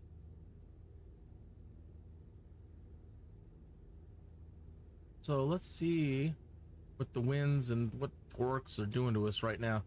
Just trying to let go of the yoke. So we see we're pulling south. So let me see about applying a little bit of trim here. Do the ailerons to try to keep us from turning. We're doing a lot of turning, and that's probably from propeller torque, I guess. I'm guessing. Okay, and let's see about a little bit of right rudder.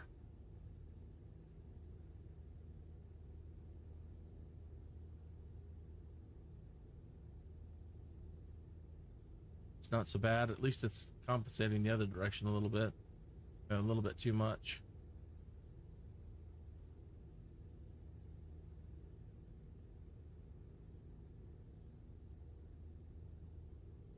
We're flying straight and level.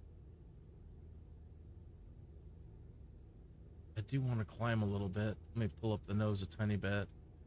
Even a small climb is better than straight at the moment. So just a tiny bit, that's fine. So over the as we cover the distance, it'll hopefully we'll have enough elevation.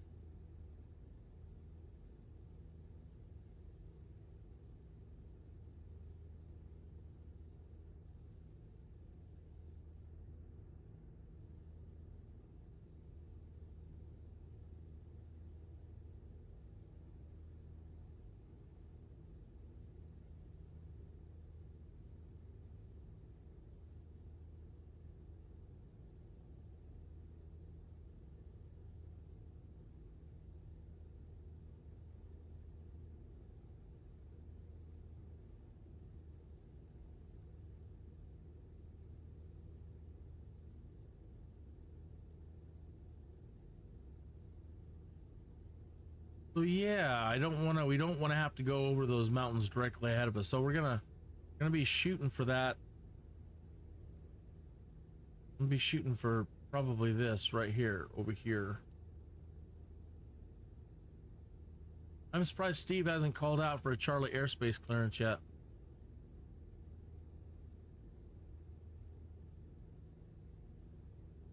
When I do my super secret military flying, I love taking off out of that airport over there.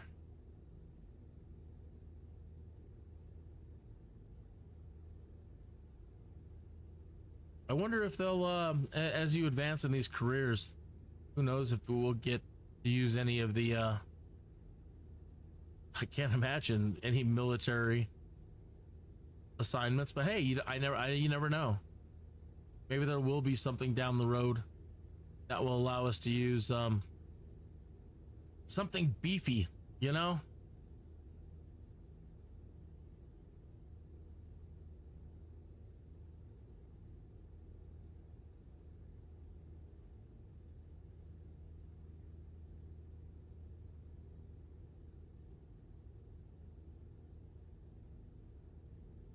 I don't think this thing has an autopilot.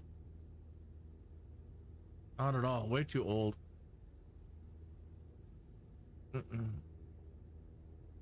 Nothing even simple. I'm gonna hold this in place.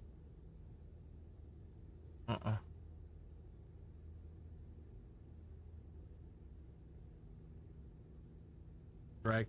Let's see what whoa, the view looks like from our drone. Our drone's following us and is all loopy.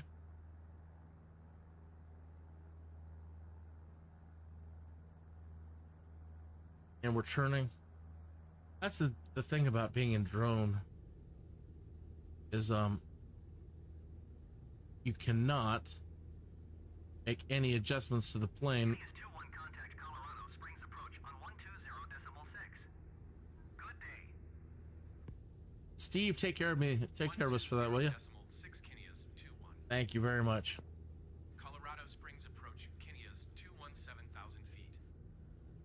When moving through. Kinneas 21 Colorado Springs, approach altimeter 29.92. Continue as planned. Excellent, thank you. Colorado Springs approach, Kinneas 21. There we go. Clearance to transition Charlie airspace. Kinneas 21 Colorado Springs approach. Clear through the Charlie airspace. So all this, Cleared through Charlie airspace, Kinneas 21. as I mentioned on our first flight, all this airspace is controlled. You know, it's controlled by the Colorado Springs Municipal Airport directly in front of us here, pretty much. And so we need to get special radar clearance to travel through this space. So we're kind of heading straight back towards where we were. We were over here earlier, where the Will Rogers Shrine. There's NORAD, home of the Stargate. You watch that Stargate television show, you know exactly what I'm talking about. That's up ahead, and we'll fly by it if you want to look. It's not the best view with this low-tech graphical transmission technology. I can't show you it in super high detail. One of these days, if you would like to help me work on getting a better super high definition visualization technology for my Skydude's career, then please, by all means, become a subscriber and hit that super chat even engaged. I don't know. I'm so bad about all that stuff. But if I do, please make a donation. So I'm trying to figure out as I look ahead here, thinking about what's beyond some of these ridges, what's going to be the safest and fastest way beyond these ridges. And it's probably going to still have to shoot south and go beyond that ridge, furthest ridge over there. It gets real steep in these valleys right in there. It can be very, very dangerous. Flying the mountains around here is dangerous work.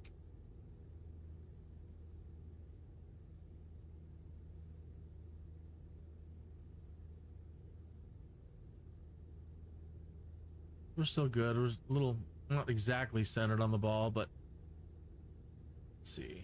A little bit of aileron this way.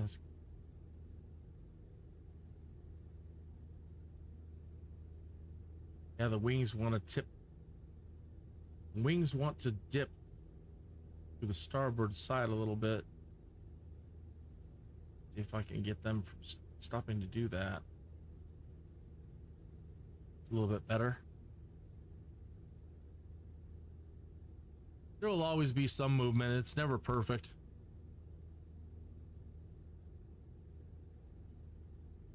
But we're pretty darn level.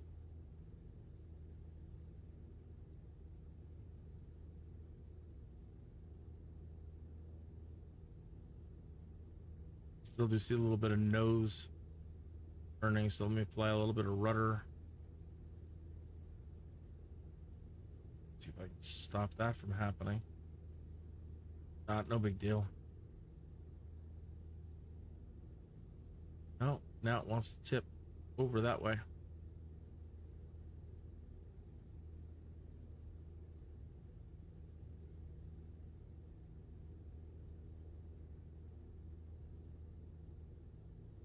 So day one, they have definitely are hooking us up with the old planes, small planes. And I saw earlier one of the screens that allows us to take tests to get better planes, I guess. We'll have to look into that.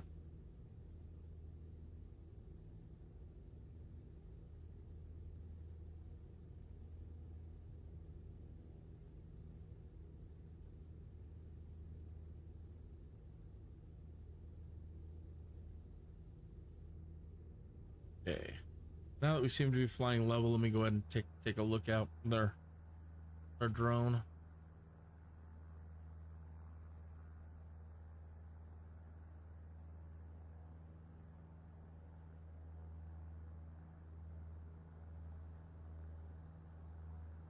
Oh, we got flaps up.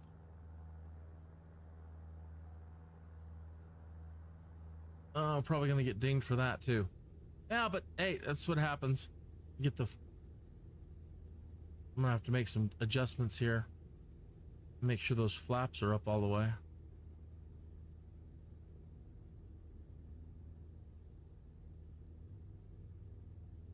That button's not working all that great either.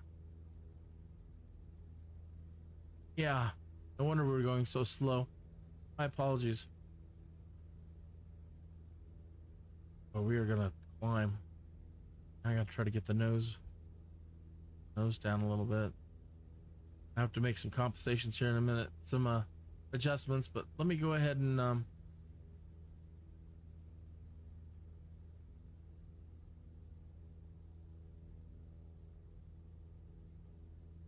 see. That nose down a little bit. Come on, a little bit more. I don't want to give up too much speed. I really have none at the moment. Oh, I feel just stupid for not thinking about that. I haven't flown in a while, so yeah, I'm gonna be making some rookie mistakes for them to laugh at me in the hangar. Check our lights. We don't need taxi light on.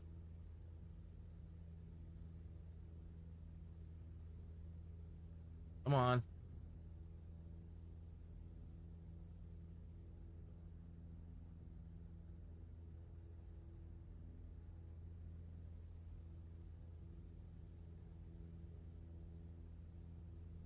That'll get us some speed.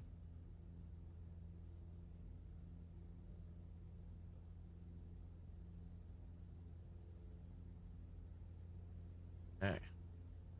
Nose is coming back up a little bit. Oh.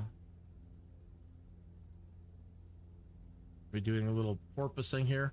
So porpoising, the nose is going to be bobbing up and down as I'm trying to get us kind of like straight and level flight again. So it's going to dip. And then we pick up speed, and as we pick up speed, it'll start rising again. I'm trying to find that sweet spot to mess with the aileron trim here. Just going to be trying to flop over.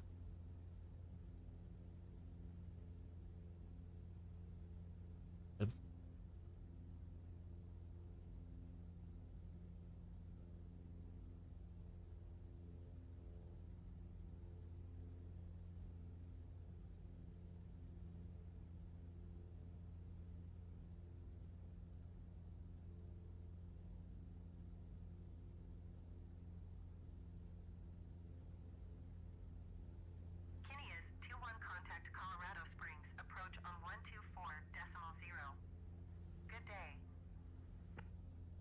Hey to you too. 124.0 for Kinneas 21. Colorado Springs approach Kinneas 217,000 feet. Kinneas 21 Colorado Springs approach altimeter 29.9er to continue as planned.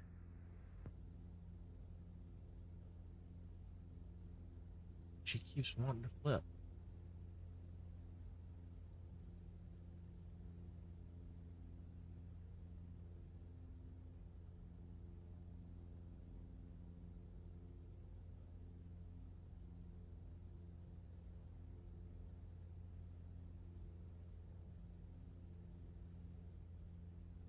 Okay.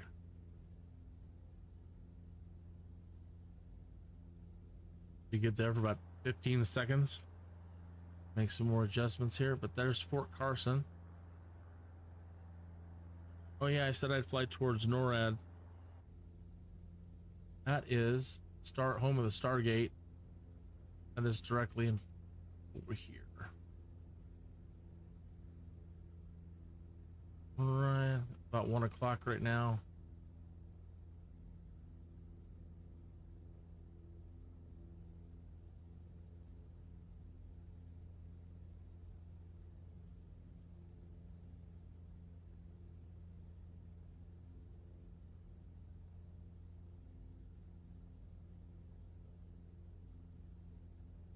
So yeah, it's inside of that mountain, NORAD, and those are the roads leading up to the main parking area of NORAD.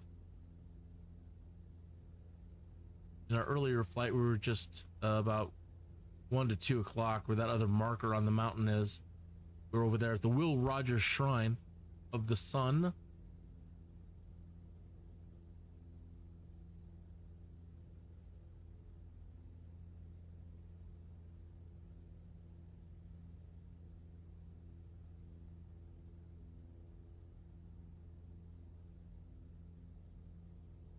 I think they have 2 parking lots, a lower one and a higher one. I'm not entirely sure. Be part of the neighborhood over here too.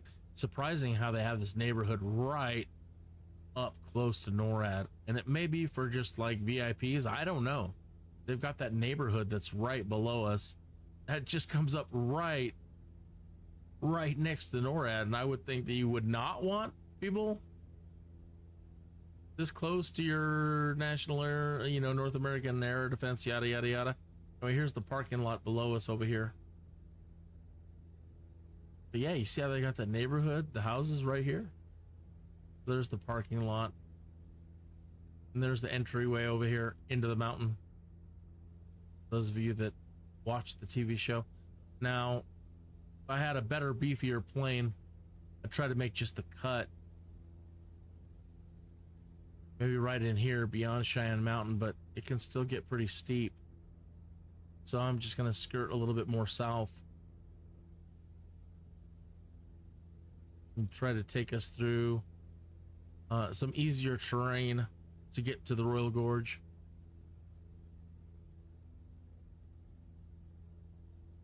What is the Royal Gorge?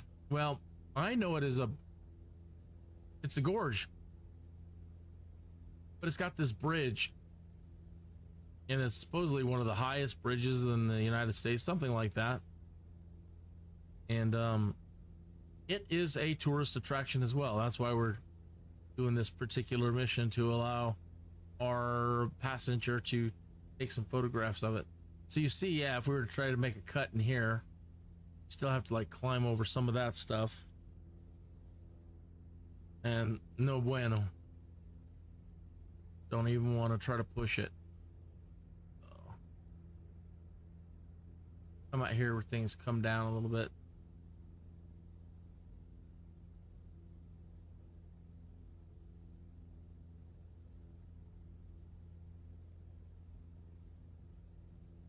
Even that right there, just trying to say, okay, well, we'll just hop that. And no.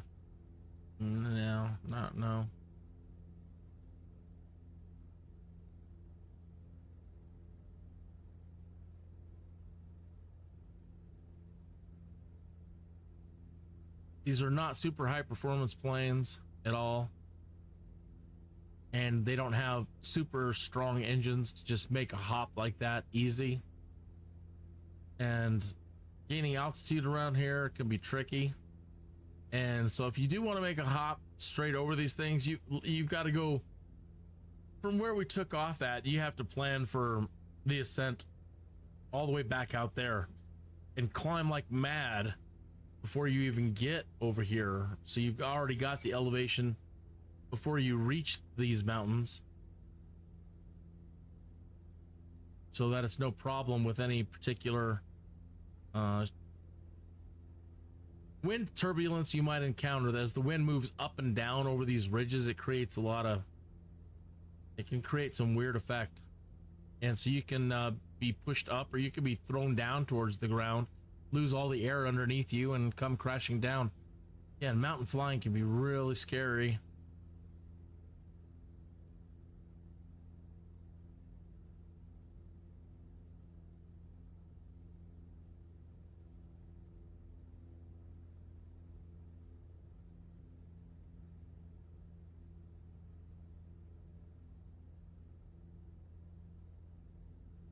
I don't need that anymore.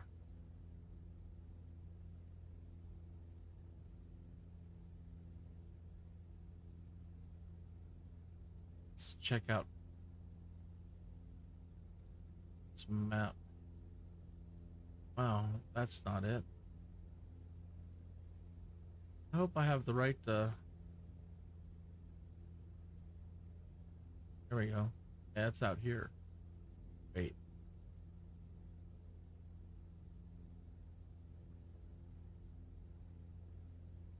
Not it. Whoa.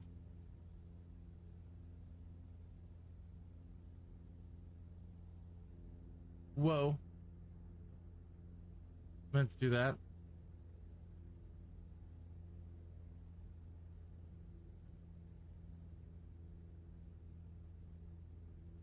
Just yikes. Where the heck did it go?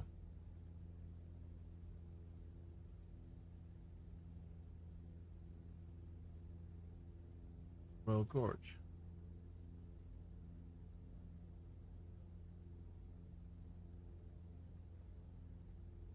We're heading the right way.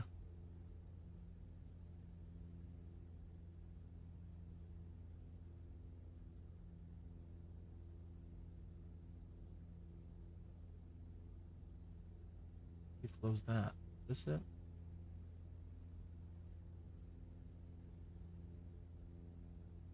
I want to get rid of this part. How do you close this part?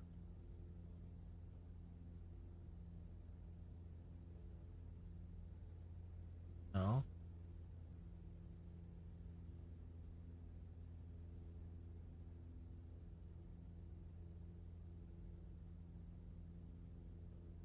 Okay, what about this? No, that wasn't it. You get rid of this map. This covering up part. This, whatever. I don't want this.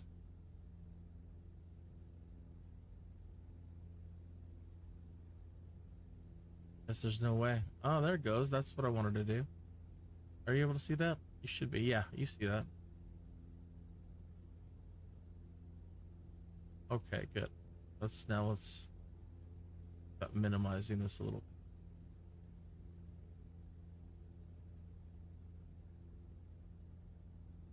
Try not to crash us as we're doing this. Make it smaller this way. Yes.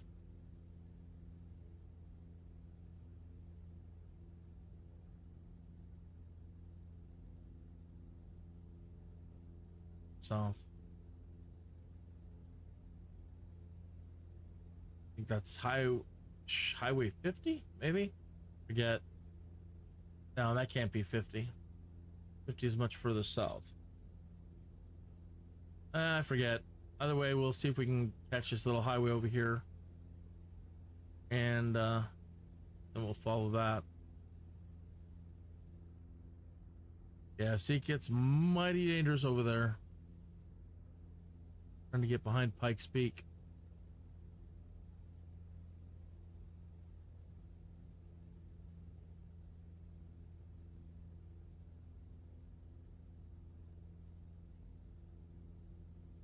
Cool, we can get that pretty small. Good.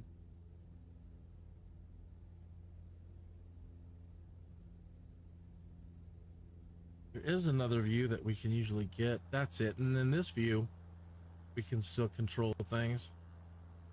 Real world, this doesn't exist. We'll have to chalk this up as one of our super abilities. The ability to fly this way. But in this view, you can't turn the camera as you can with the drone. So the advantages and disadvantages to using either of those.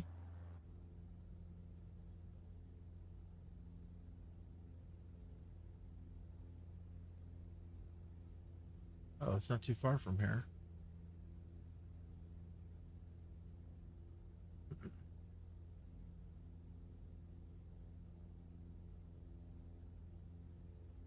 That's Pueblo going that way. It's down south.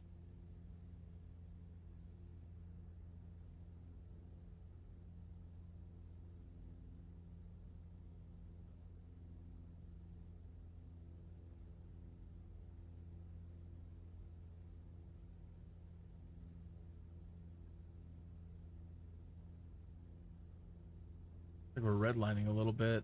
I don't want to probably lower the throttle a tiny bit. I wasn't paying attention to our RPM. I don't want to cause any stress, but yeah, we're redlining a little bit.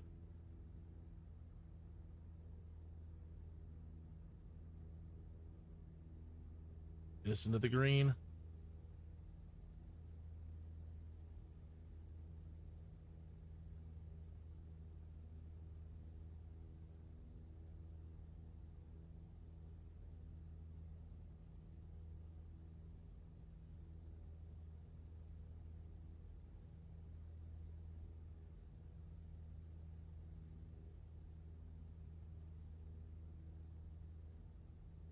I don't know if it's a little late afternoon, the wind change, but yeah, that definitely keeps wanting to dip the starboard wing down.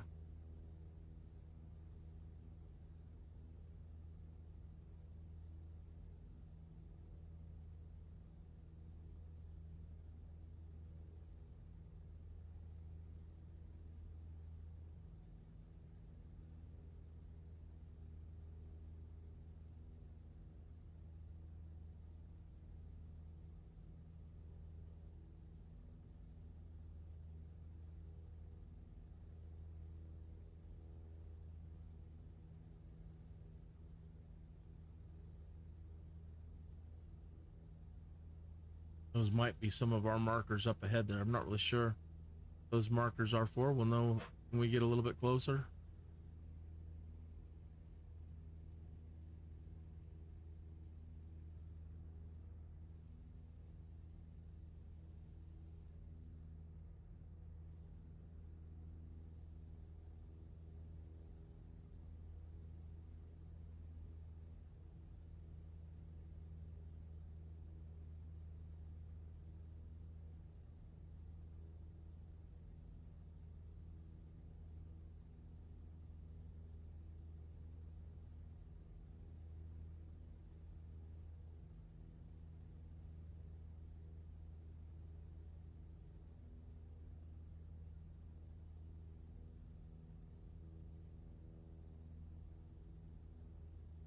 Oh, I certainly hope it hasn't been showing this any of those red markers or anything on the screen this whole time. If so, I deeply apologize. First day rookie transmitting for Skydudes, and may have been clicking on, like, when I click on something like that. Yeah, hopefully it's not, hopefully you're not seeing what I'm talking about. Kinneas 2-1, you're leaving my airspace. Resume own navigation. Contact Denver Center on 128.9.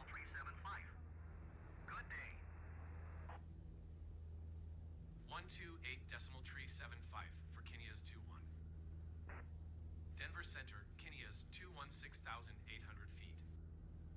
Thank you, Steve. 21 Denver Center altimeter 29.2, continue as planned. So don't need to make any altimeter adjustments. If we did, we would have to mess with this little knobby here and adjust the altimeter calibration. But we're good.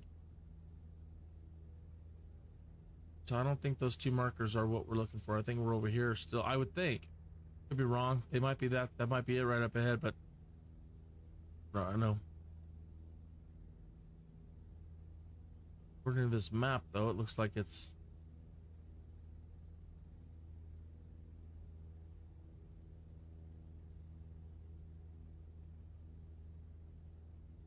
to be over there. That one.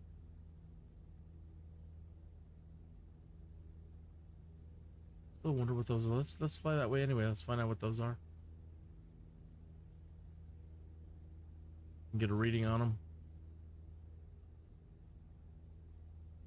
Pull up a sensor scan, Mr. Spock. See if we can't find out what those are. Probably just other airports or. There's a lot of little tiny ones around here.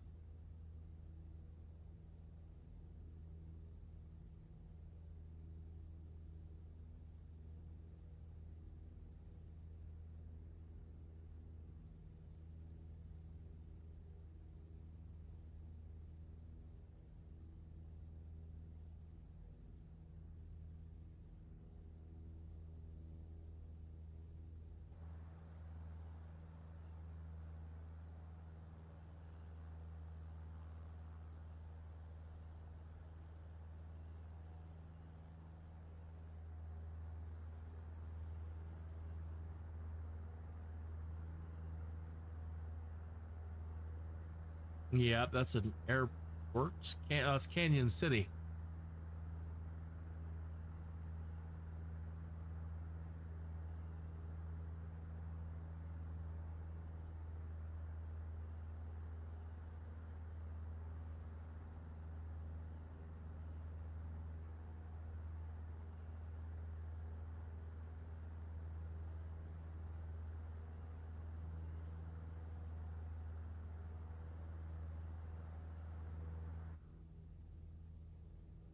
That way.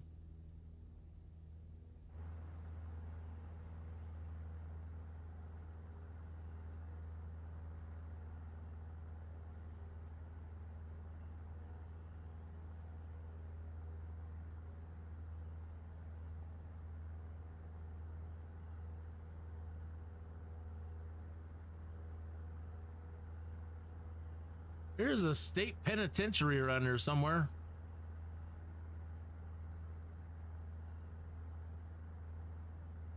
You're into that kind of thing?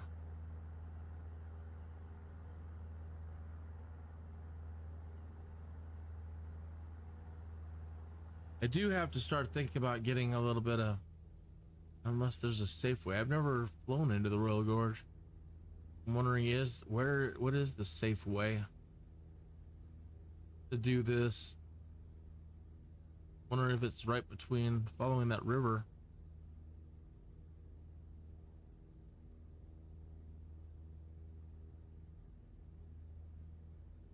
I'm trying to get the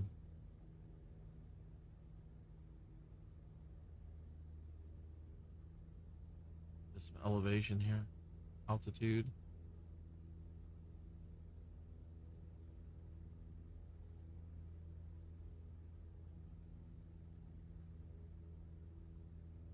It is probably between the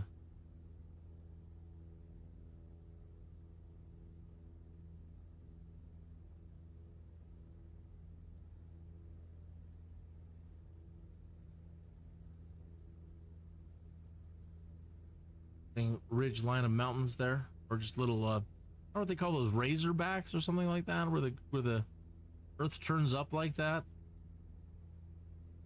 before going into the mountains. These little ridges,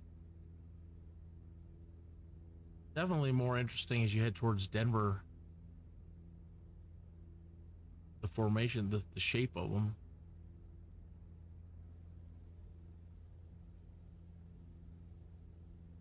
says we can follow this road here. I'm not seeing it, but it says that there is one. There's a highway. Follow.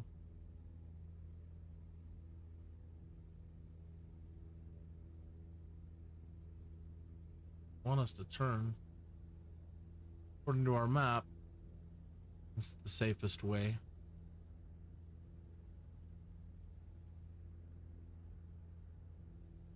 Oh, no, I'll miss it. It is that way. All right, well, I'm gonna fly us up this way.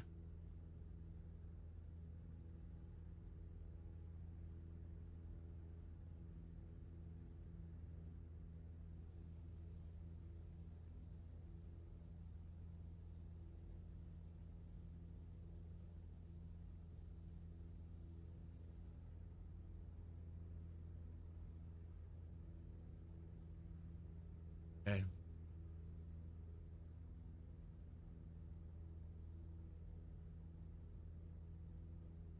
Now, I don't know about going underneath the bridge. That was something I was, this is a little out of character stuff here. The developers were talking about just today. They are working on bridges so that you can fly underneath the tall bridges. But not all of them are done. And they've got what's called a skirt. It's an illusion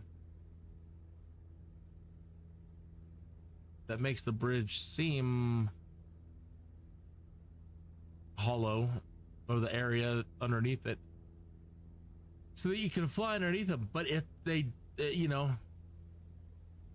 kind of afraid to test this one and end up crashing. So please forgive me if I don't. Transporter, you are less than 2 nautical miles from the POI. Stay under 1,000 feet. Okay, so we need to start coming out again. They want us low. So you see how this is a gorge, the earth? So there's going to be a bridge up ahead that crosses this chasm.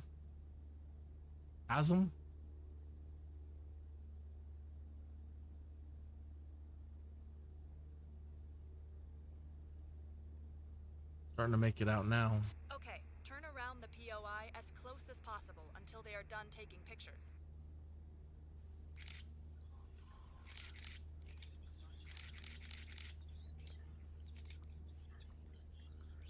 All right.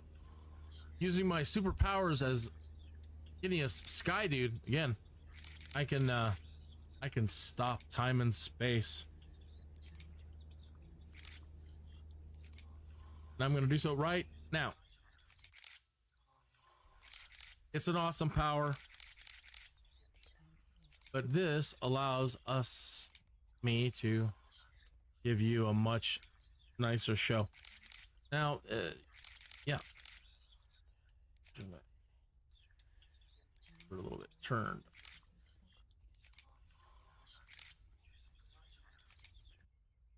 Transporter from dispatch. Enough pictures for today. Good job. You can come back. Okay. So again, if I had a super duper render thing, graphics thing, and if I tweaked the settings, I could probably push it to higher, but this isn't the best rendering machine for you. While I was trying to live stream at the same time. Get the idea. So this is the Royal Gorge. Yeah. Very, very tall bridge. People are crazy and they do bungee jumping off of this thing. See if I can zoom back in. Yeah.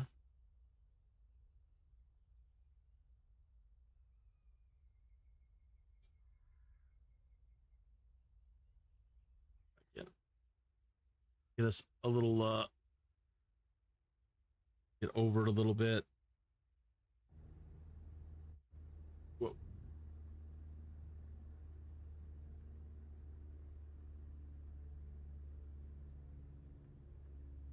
Stop there.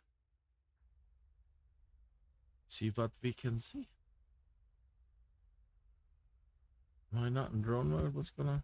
There we go. All right.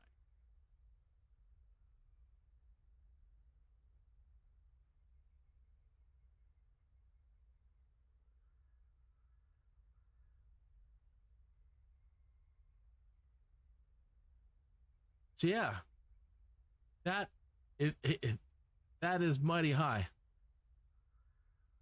That's a pretty good view from there. It really gonna give you an idea how high up we are. Yeah, people bungee jump off this thing. It's insane.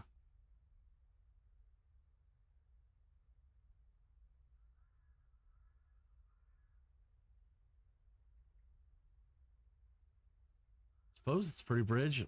I don't look at a whole lot of bridges.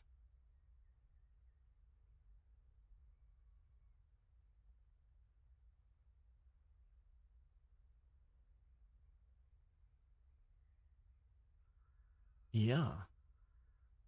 So what an accomplishment to build this thing.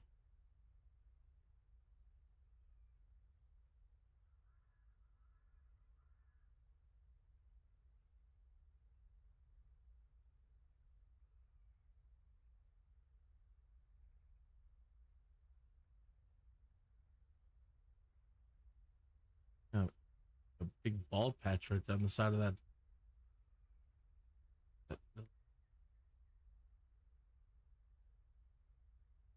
All right.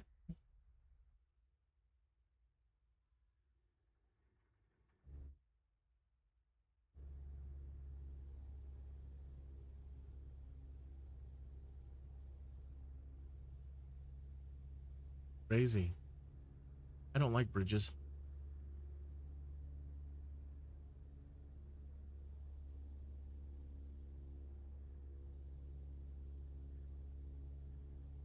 Because we could try to be dangerous.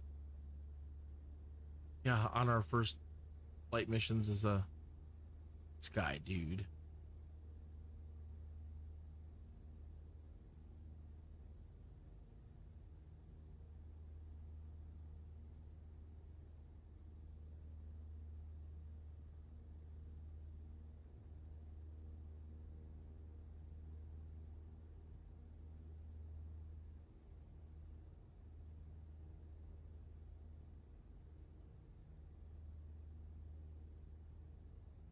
So that's it. We have success. Well, till we land, not over till it's over.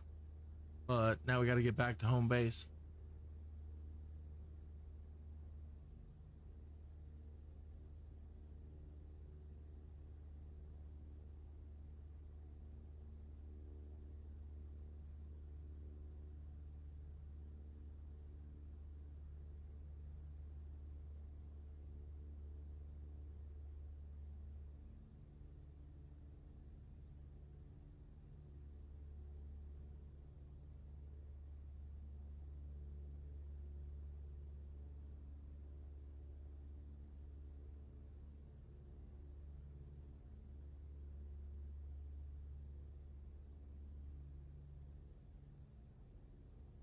Once we get out of here in a little bit safer area where I can muck about with the dials,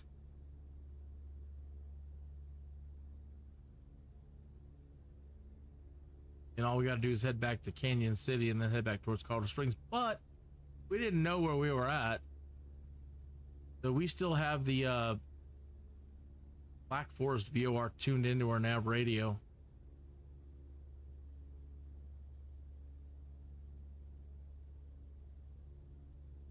And all I need to do, land kind of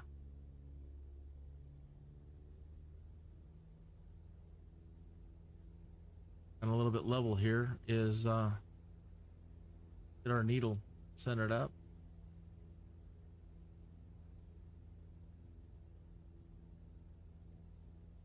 And that tells us that we need to turn the course heading 300. Well, we don't want to until we hit Canyon City. That'll take us pretty much straight over those mountains, but we, you know.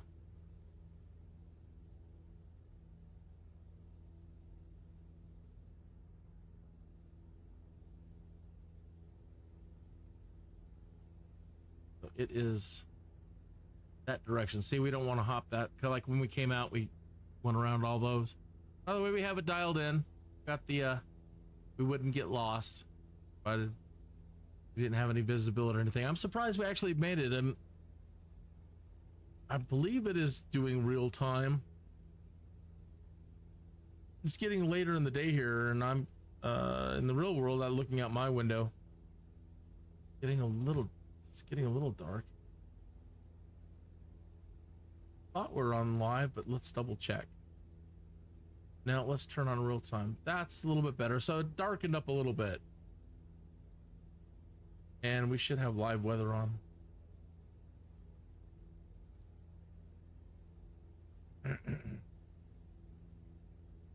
That's a little bit better.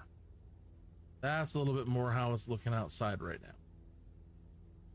Much more beautiful.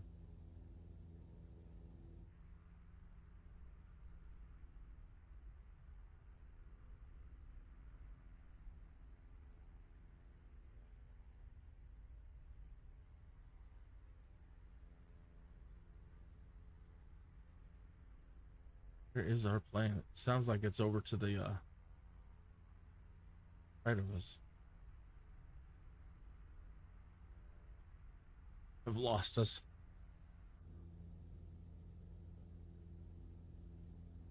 After you, I don't have a button designated to center that drone up, and I need to do that.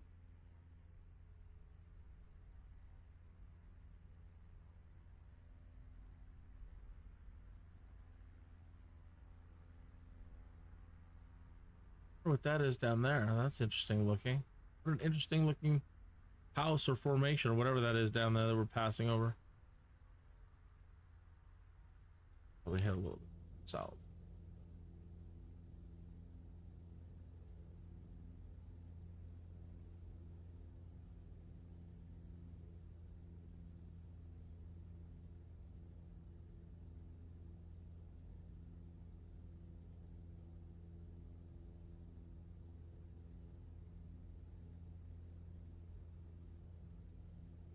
Almost looks like we got a little bit of rain down that way.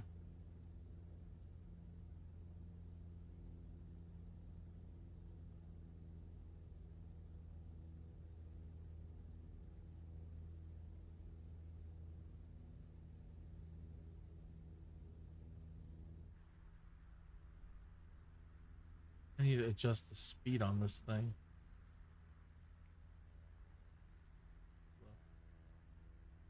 Like I said, it's either slow or super fast.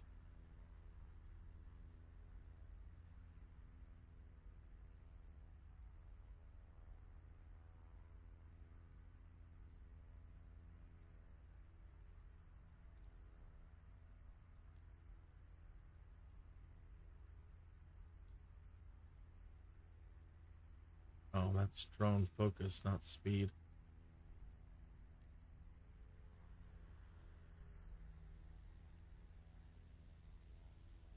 Drone rotation. There we are. Oh, we're turned around. What? What?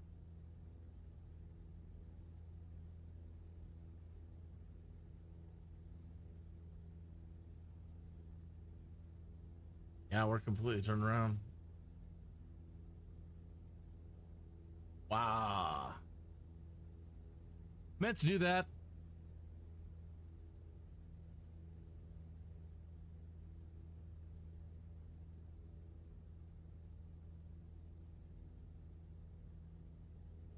What's with that drone?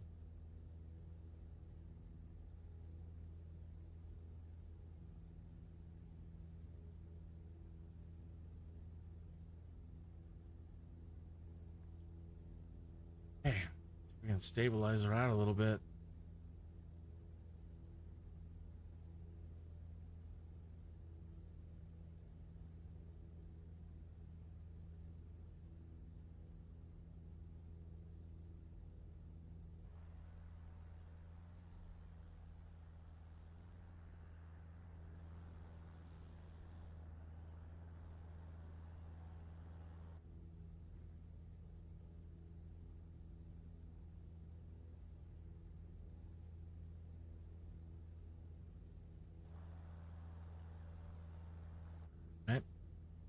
enough. Need that anymore. Don't really need that anymore.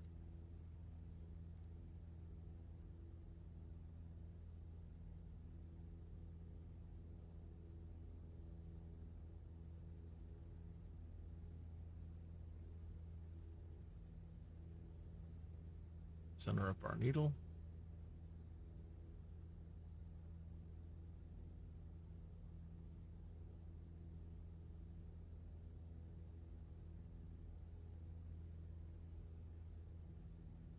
Ah, we have a rainbow.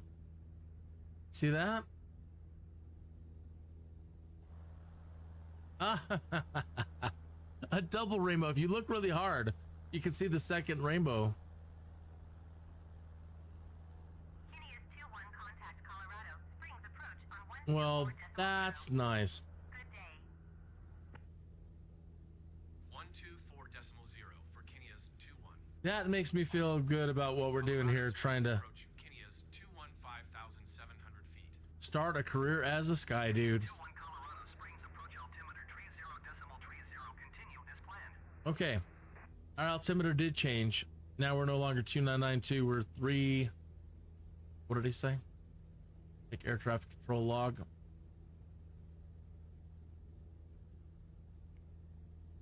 He just gave us a 3030. Okay, so what that means is you come to our altimeter, change this to 30.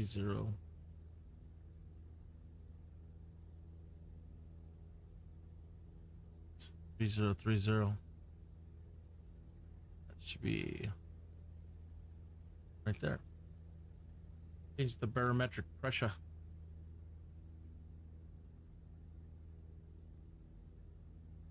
Start heading north a little bit.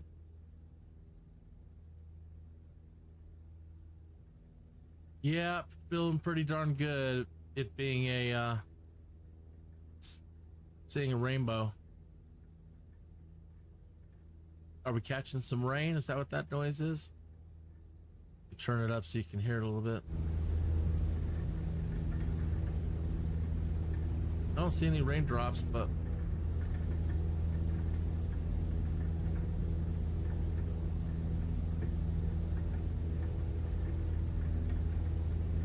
that doesn't sound like airframe stress. It could be, but it sounds more like rain.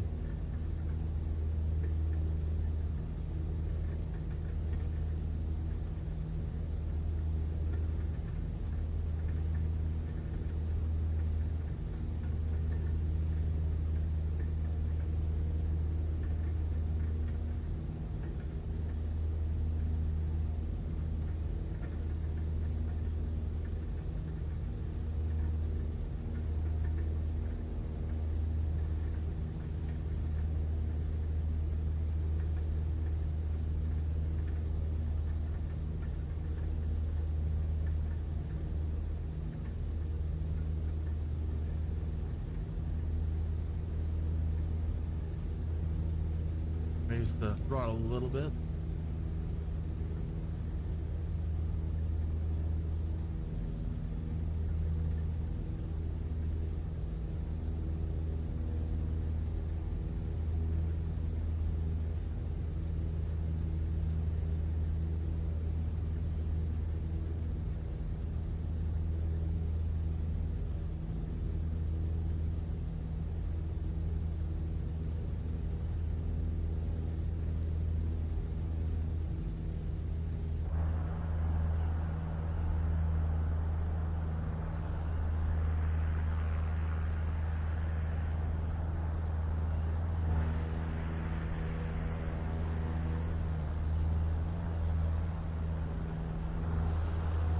If you take your hands off the controls and just for a minute, you can go where she wants. I did try applying trim and getting her leveled out, but she just doesn't want to behave today. I don't even think in the real world these have trim controls, so if we get any trim control whatsoever, consider ourselves lucky.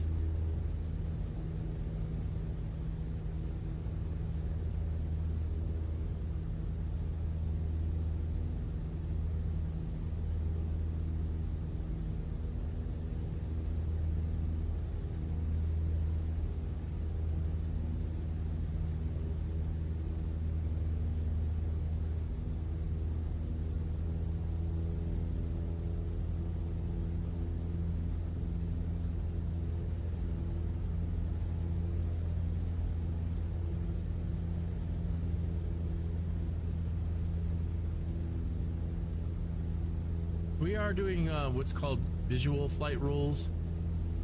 We're not at the moment filing any flight plans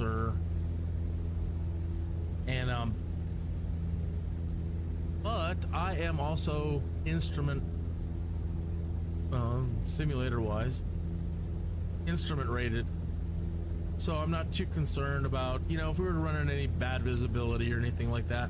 You know, visual flight rules don't allow us to fly under a whole lot of conditions. We're good now. I mean, we're not running into any visibility and there's no real clouds that we have to avoid, but you know, with visual flight rules, you're supposed to avoid all clouds, all bad weather, get away from it, stay away from it, always be try to shoot for clear skies. And with a lot of visual flight rules, if it's bad weather, you're just not flying unless you're instrument rated.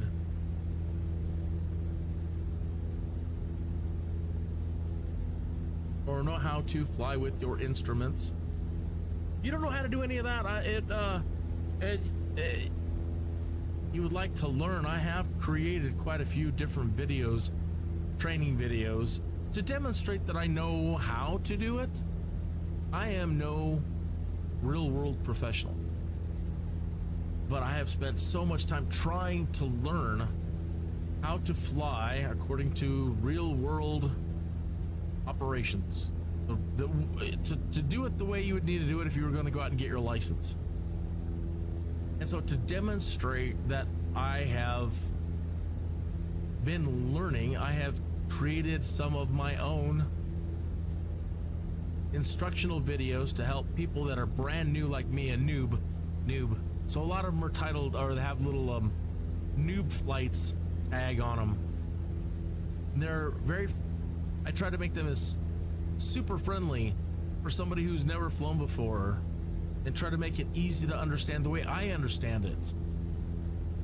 Because learning how to fly and watching all the professional instructions, I was lost for so long, and sometimes they speak a different language, and so learning how to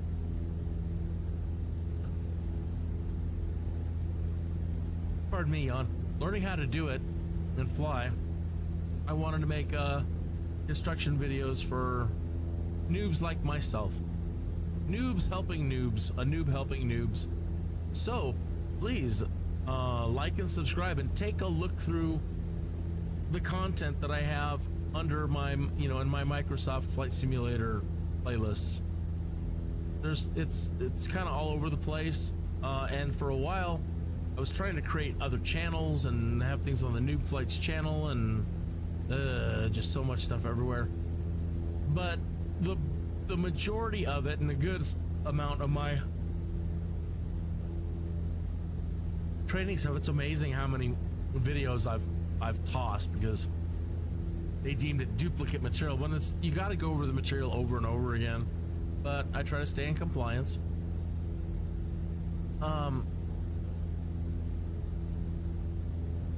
Either way, there's a lot to offer in my playlist folders for teaching you how to fly, both visual flight rules stuff and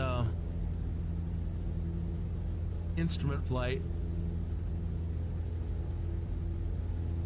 Pardon me, earlier in the day I was saying I'm mostly a night person, and so here we are, it's early evening and I'm just yawning my head off and you're thinking, man, guy sounds mighty tired.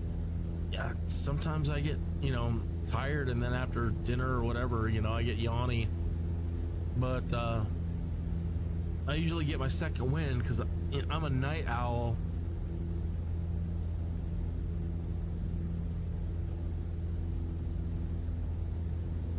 I would like to try a lot of these job missions as night flights, but they don't make for the best transmissions to dear viewers like yourself.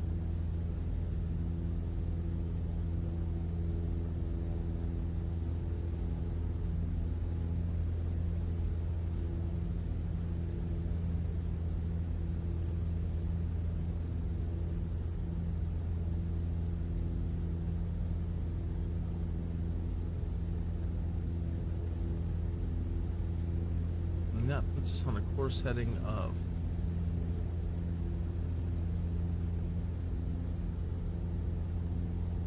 10?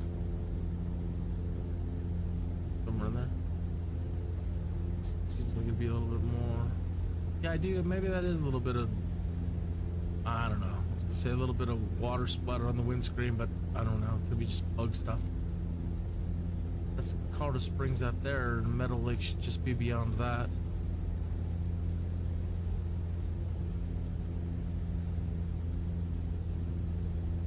Boy, the mountains sure. I love the way they look when they've got light mists on them and make out all the different. I mean, you know, when you see it from the valley or down below here in Colorado Springs, everything kind of flattens out into a 2D. It feels very flat. And when you get the mists, a little bit of overcast, everything, you can really start seeing the dimension on all these front, they call it the front range. You really start making out all the details of these hills on the front range. Beautiful. In the real world as well, definitely. It's just as beautiful here in the simulator, but man, a gorgeous place to live, because everything out there going that way, that's pretty much from here all the way to the ocean. You know, it's just flat.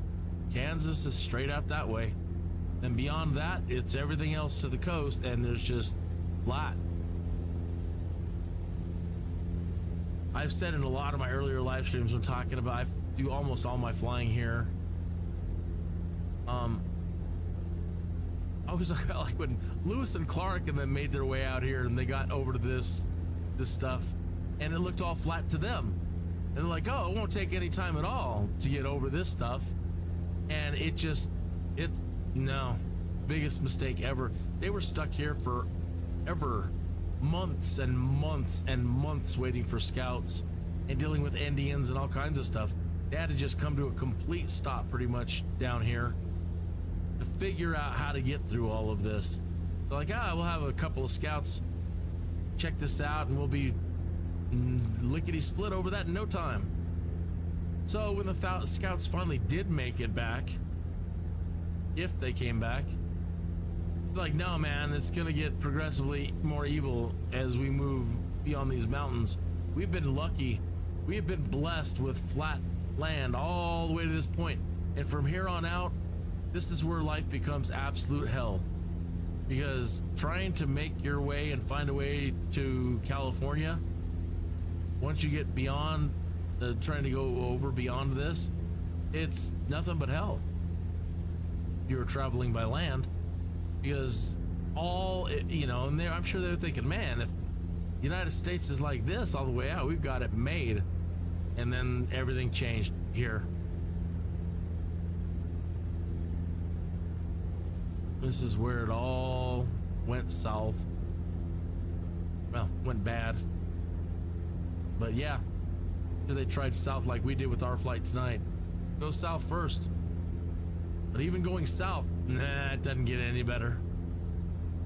Nah,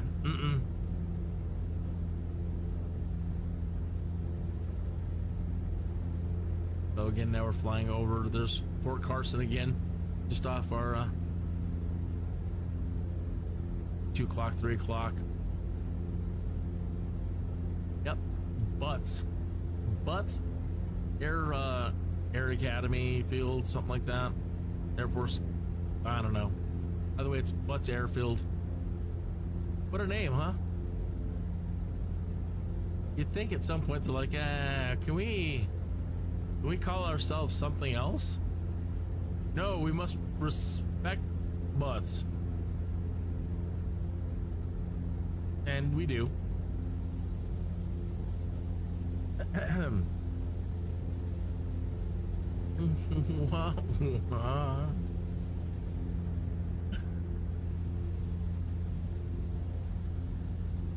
Gorgeous.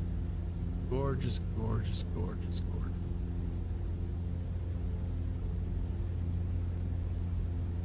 Deadly, deadly, deadly, deadly. True story. My father, when I was about 13, sold his Cherokee Piper. This is, I want to say this is late 70s. So if you've experienced the 70s, you know exactly what I'm talking about. If you've never experienced the 70s yourself and you just saw it through film and you're thinking, wow, people were really strange then. Yes, they were. And the depictions you see on the television screen are pretty accurate as in most cases as to, you know, what people were like. What, you know, either way. So the people that the persons that my father sold his airplane to proceeded to get loopy, as I understand, is the story I hear, you know, with the substances of the day, the popular substances of the day in the 70s, and flew into Pikes Peak. You can make out Pikes Peak in the distance, the furthest peak going outwards from our wing there. You can make it out in the distance. That's it, towering above all the others at 14,110 feet.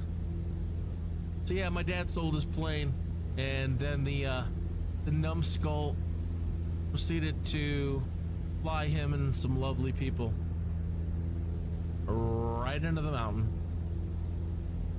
So it is, mountain flying is very dangerous. When you get your pilot's license, you don't automatically get, you know, it doesn't mean that you're rated for flying the mountains. You have to get a special license or, you know, put in special time, you get special training on top of learning everything else just to fly mountains. Colorado Springs approach, Kinneas 2-1. Request clearance to transition Charlie airspace. So we're moving now back through the boundaries. Kinneas 2-1 Colorado Springs approach. Cleared through the Charlie airspace. So yeah, we're entering the Colorado Springs airspace again. Cleared through Charlie airspace, Kinneas 2-1. We'll have to get our clearance. And what's our adjustment here? Just a little bit more north. Kinneas 2-1 contact Colorado Springs approach on 120.6. Good day. Go ahead and take care of that, Steve. 120.6 for Kinneas 2-1. Colorado Springs approach, Kinneas 2-1 8,100 feet. Kinneas 2-1 Colorado Springs, approach altimeter 30.39er. Continue as planned.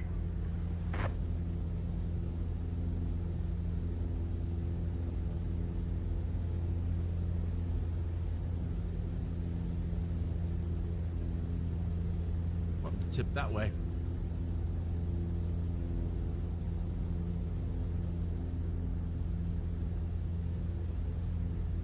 Gorgeous.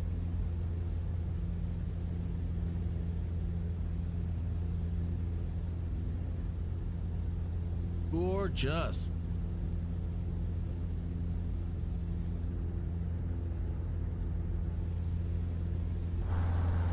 Hey, our drone camera loves flipping around. That is just beautiful.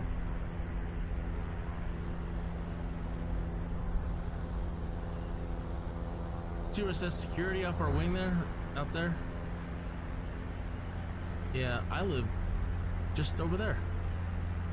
Pretty much there.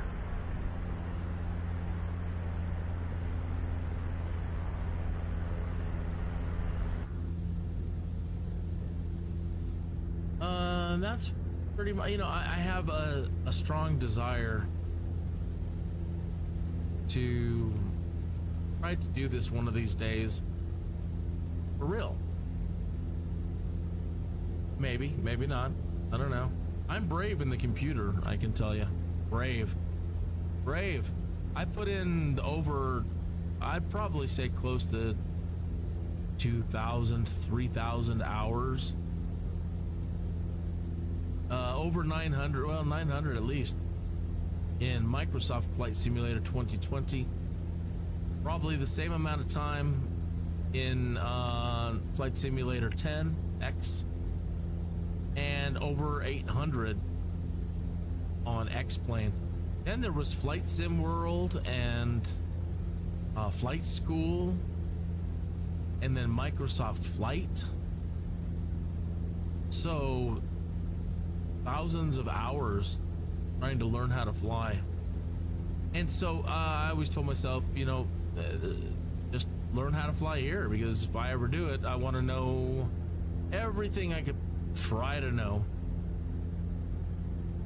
about flying here around Colorado Springs to Denver to Pueblo.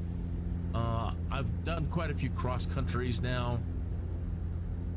I've flown a lot of airline. I do a lot of airliner flying in the Airbus 320. I love I mean, I can fly them all pretty much, but most people like the the Airbus Neo 320. So I do a lot of flying in that. Let's start coming down now.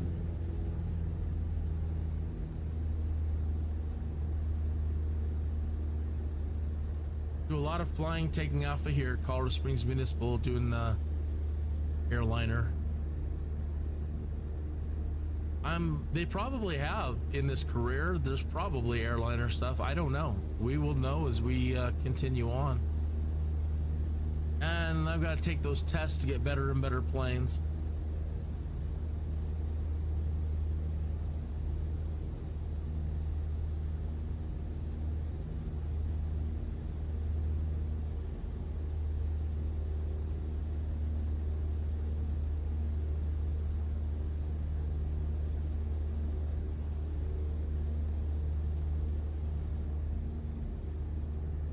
Meadowlake out there? I wouldn't think so. There.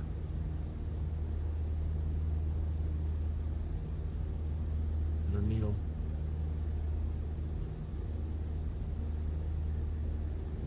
There it is, straight ahead. What is that course setting? That is 10. Let's turn all the way this way, but it's not directly at the airport. It is offset. So either way, we're heading in the right direction. We will be there in just a few moments. There it is on the HUD now. Well, it's popping in and out for 8 miles or so. And we could probably come in straight for 35, runway 35 landing. We'll see about announcing our position and intention.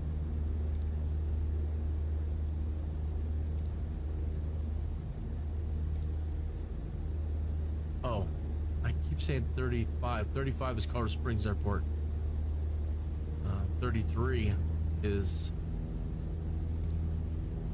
Kilo Foxtrot Lima Yankee, traffic Kinneas, 218 miles southwest, 7,200 feet, inbound to land runway tree.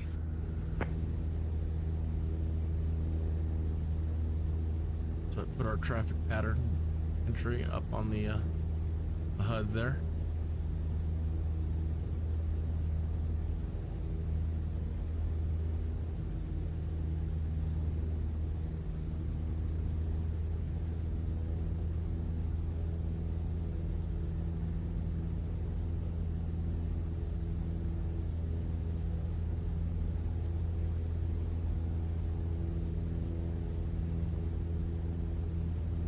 I need to try to make this landing even more smooth. I thought the first one was pretty darn good.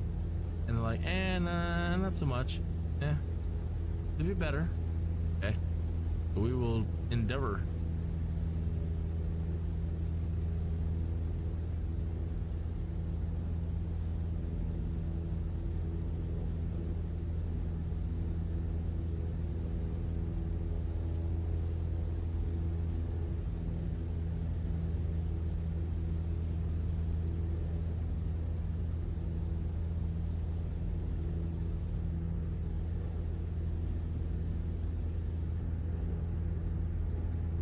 It is a lovely place to live. Well, it's getting all crazy now, and it's huge everywhere. There's just so much growth.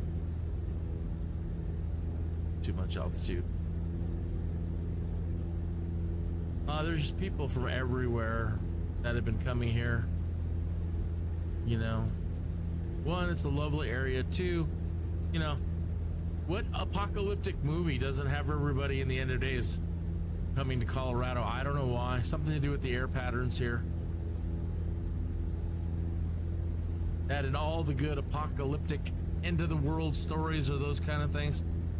Everybody's here, but they're usually liberal, so they all go to Boulder. Now, don't get offended. You're liberal. That's kind of a joke. Everybody knows, especially liberals, that Boulder is where you want to go.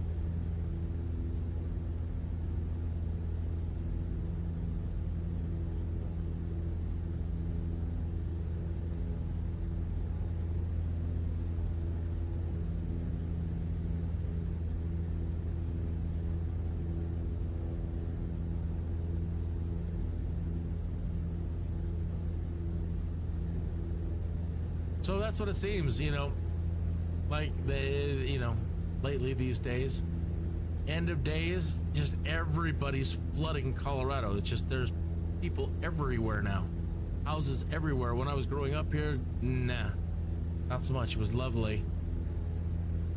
And you know, when you're a kid, you always think, man, I hate living out where there's nothing. And now it's the completely opposite. I wish I would have never wished for that stuff when I was a kid. Man, I want growth. I want large cities living. No, stupid kid. No, you don't.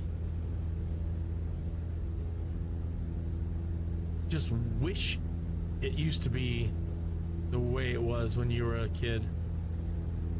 Especially going north, living in Castle Rock, Colorado.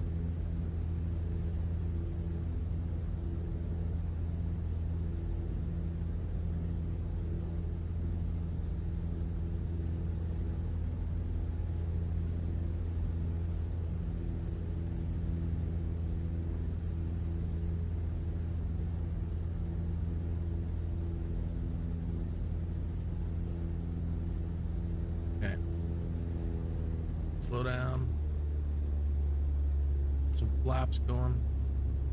Now, is that working right? Okay, that is working right. We do got some flaps going now.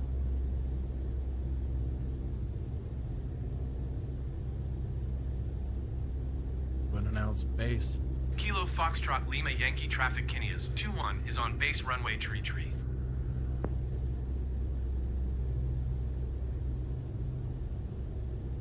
Oh yeah, in this plane they want us going like 50 knots.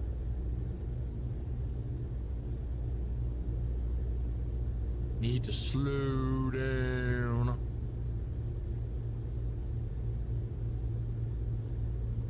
But now it's my final. Kilo Foxtrot Lima Yankee traffic Kinneas 2-1 is on final runway tree to land. Go full flaps.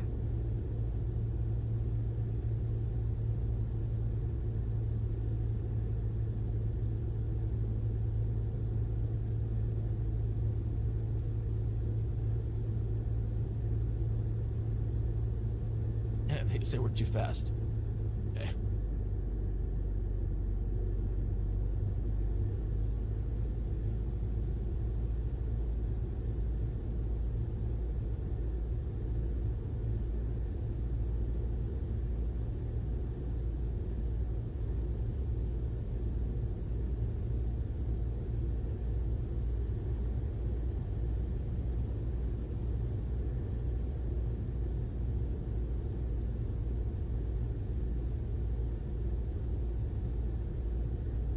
Rudder going here. Man, I feel like we're almost at stall.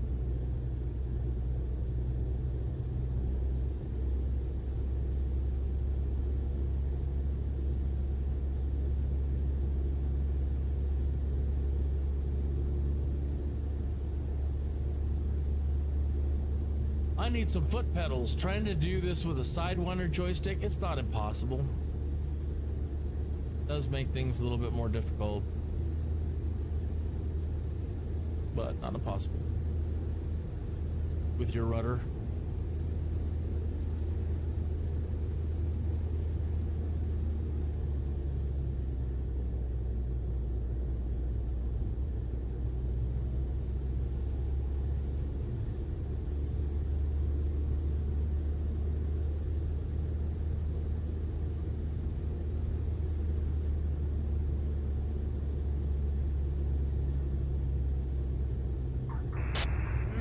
landing, pilot.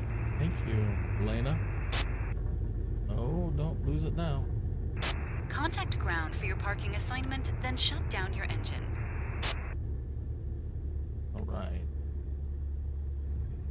Ooh.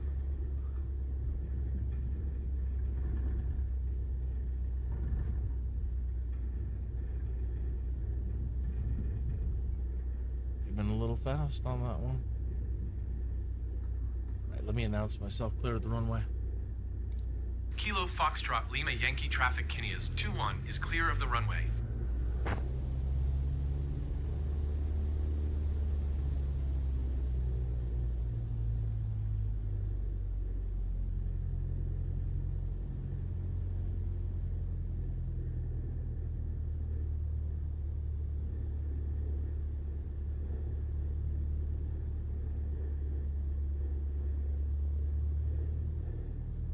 Crawl our way back to our secret lair.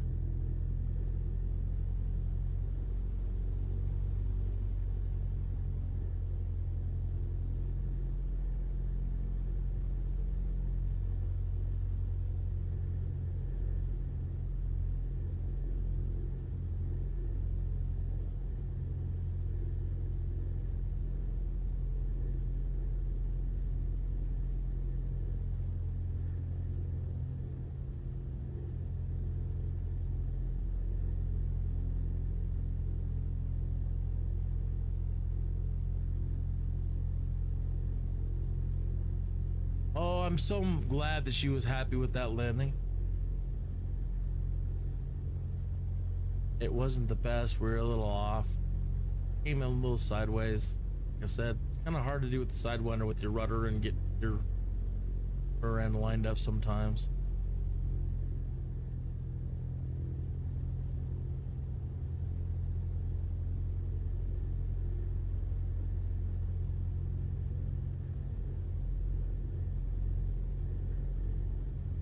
And I'm not one for using the keyboard rudder controls. I'd rather either just use the Sidewinder or eventually try to get some foot pedals.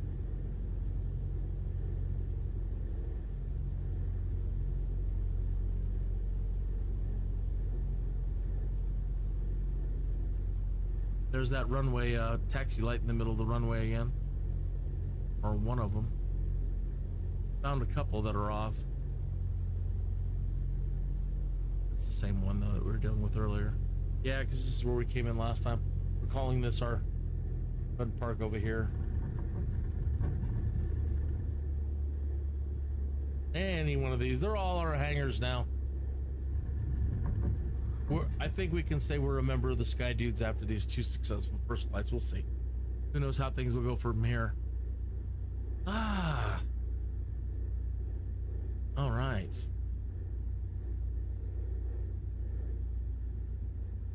Welcome back. You can let the snappers disembark the aircraft. Is that what they call them? Snappers?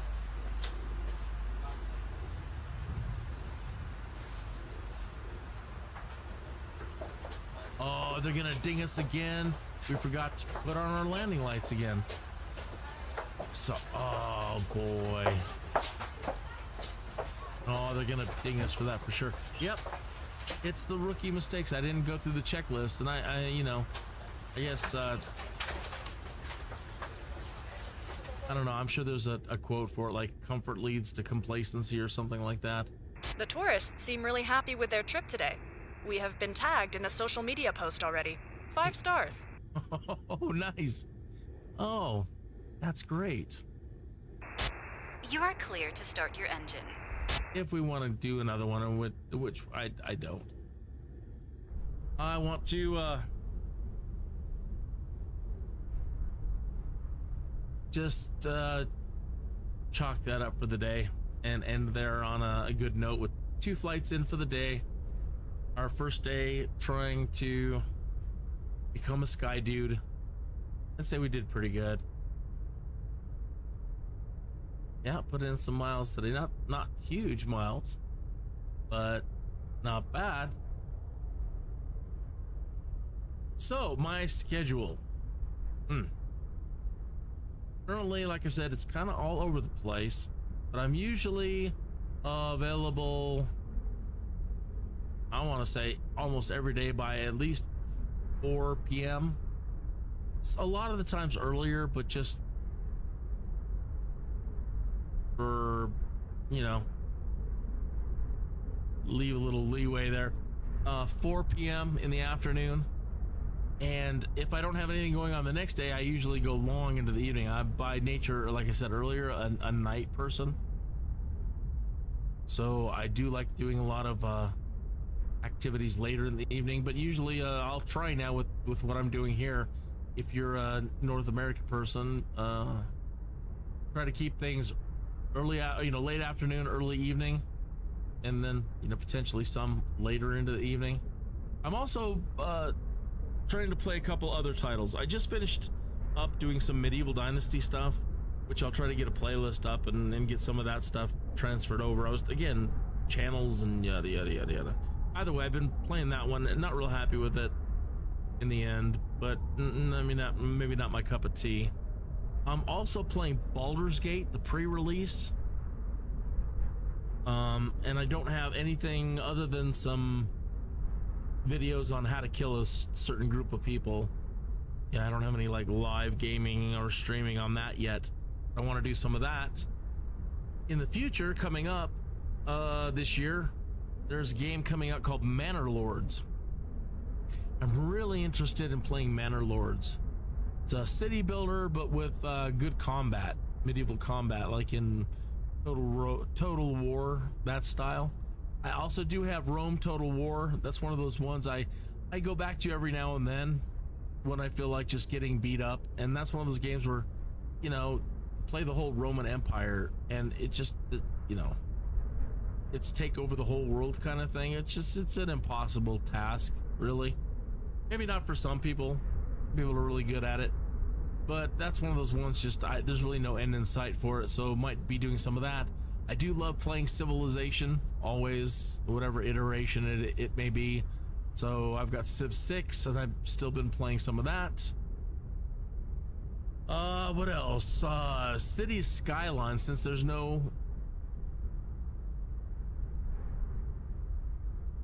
are no SimCity titles, which is a shame.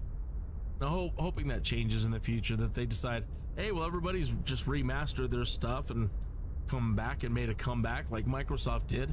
Why can't we, Maxis, come back and, reboot SimCity, which they should. It was such a shame for anybody to let such a great franchise die. Just dumb. So I'd like to do some of that. Sometimes I get crazy, and this family's always been a Maxis family, so I do enjoy playing The Sims from time to time. 4's out now for a long time. 5 maybe in a year or two, who knows? But it's all, but yeah, later in 2020, City Skylines.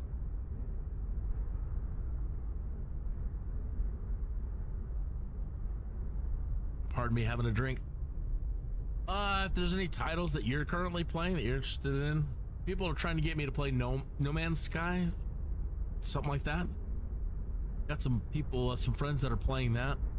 May look into that, but they're saying that's one of those ones that, kind of pointless as well. But I guess you could say that about any title. Well, not this one. Because this one has a point, and the point was, for years now, is learning to fly. So this one definitely had a point for me, and still does. I'm probably not going to concentrate all my efforts on just doing the career mode. I might as well, like tonight. I'm not sure. I'm still waiting. I'm on call for a lot of things. So at the moment, still, I'm in the next couple hours, things could change, and I might not have anything to do tomorrow, and I might do some late night streaming tonight as well. But again, everything's by ear, and all I can do is say, please, you are interested in anything that I'm doing, like and subscribe and hit that notify button so you get whatever your little bell that pops up. Everybody said press the bell icon, but I haven't really seen a bell icon. I do see notify buttons. Okay, dear viewer. I'm bad about shutting these things down and saying goodbye. I don't know why. But that was it. That concludes episode 1 of Kinneas, the Skydude. Until next time, tomorrow.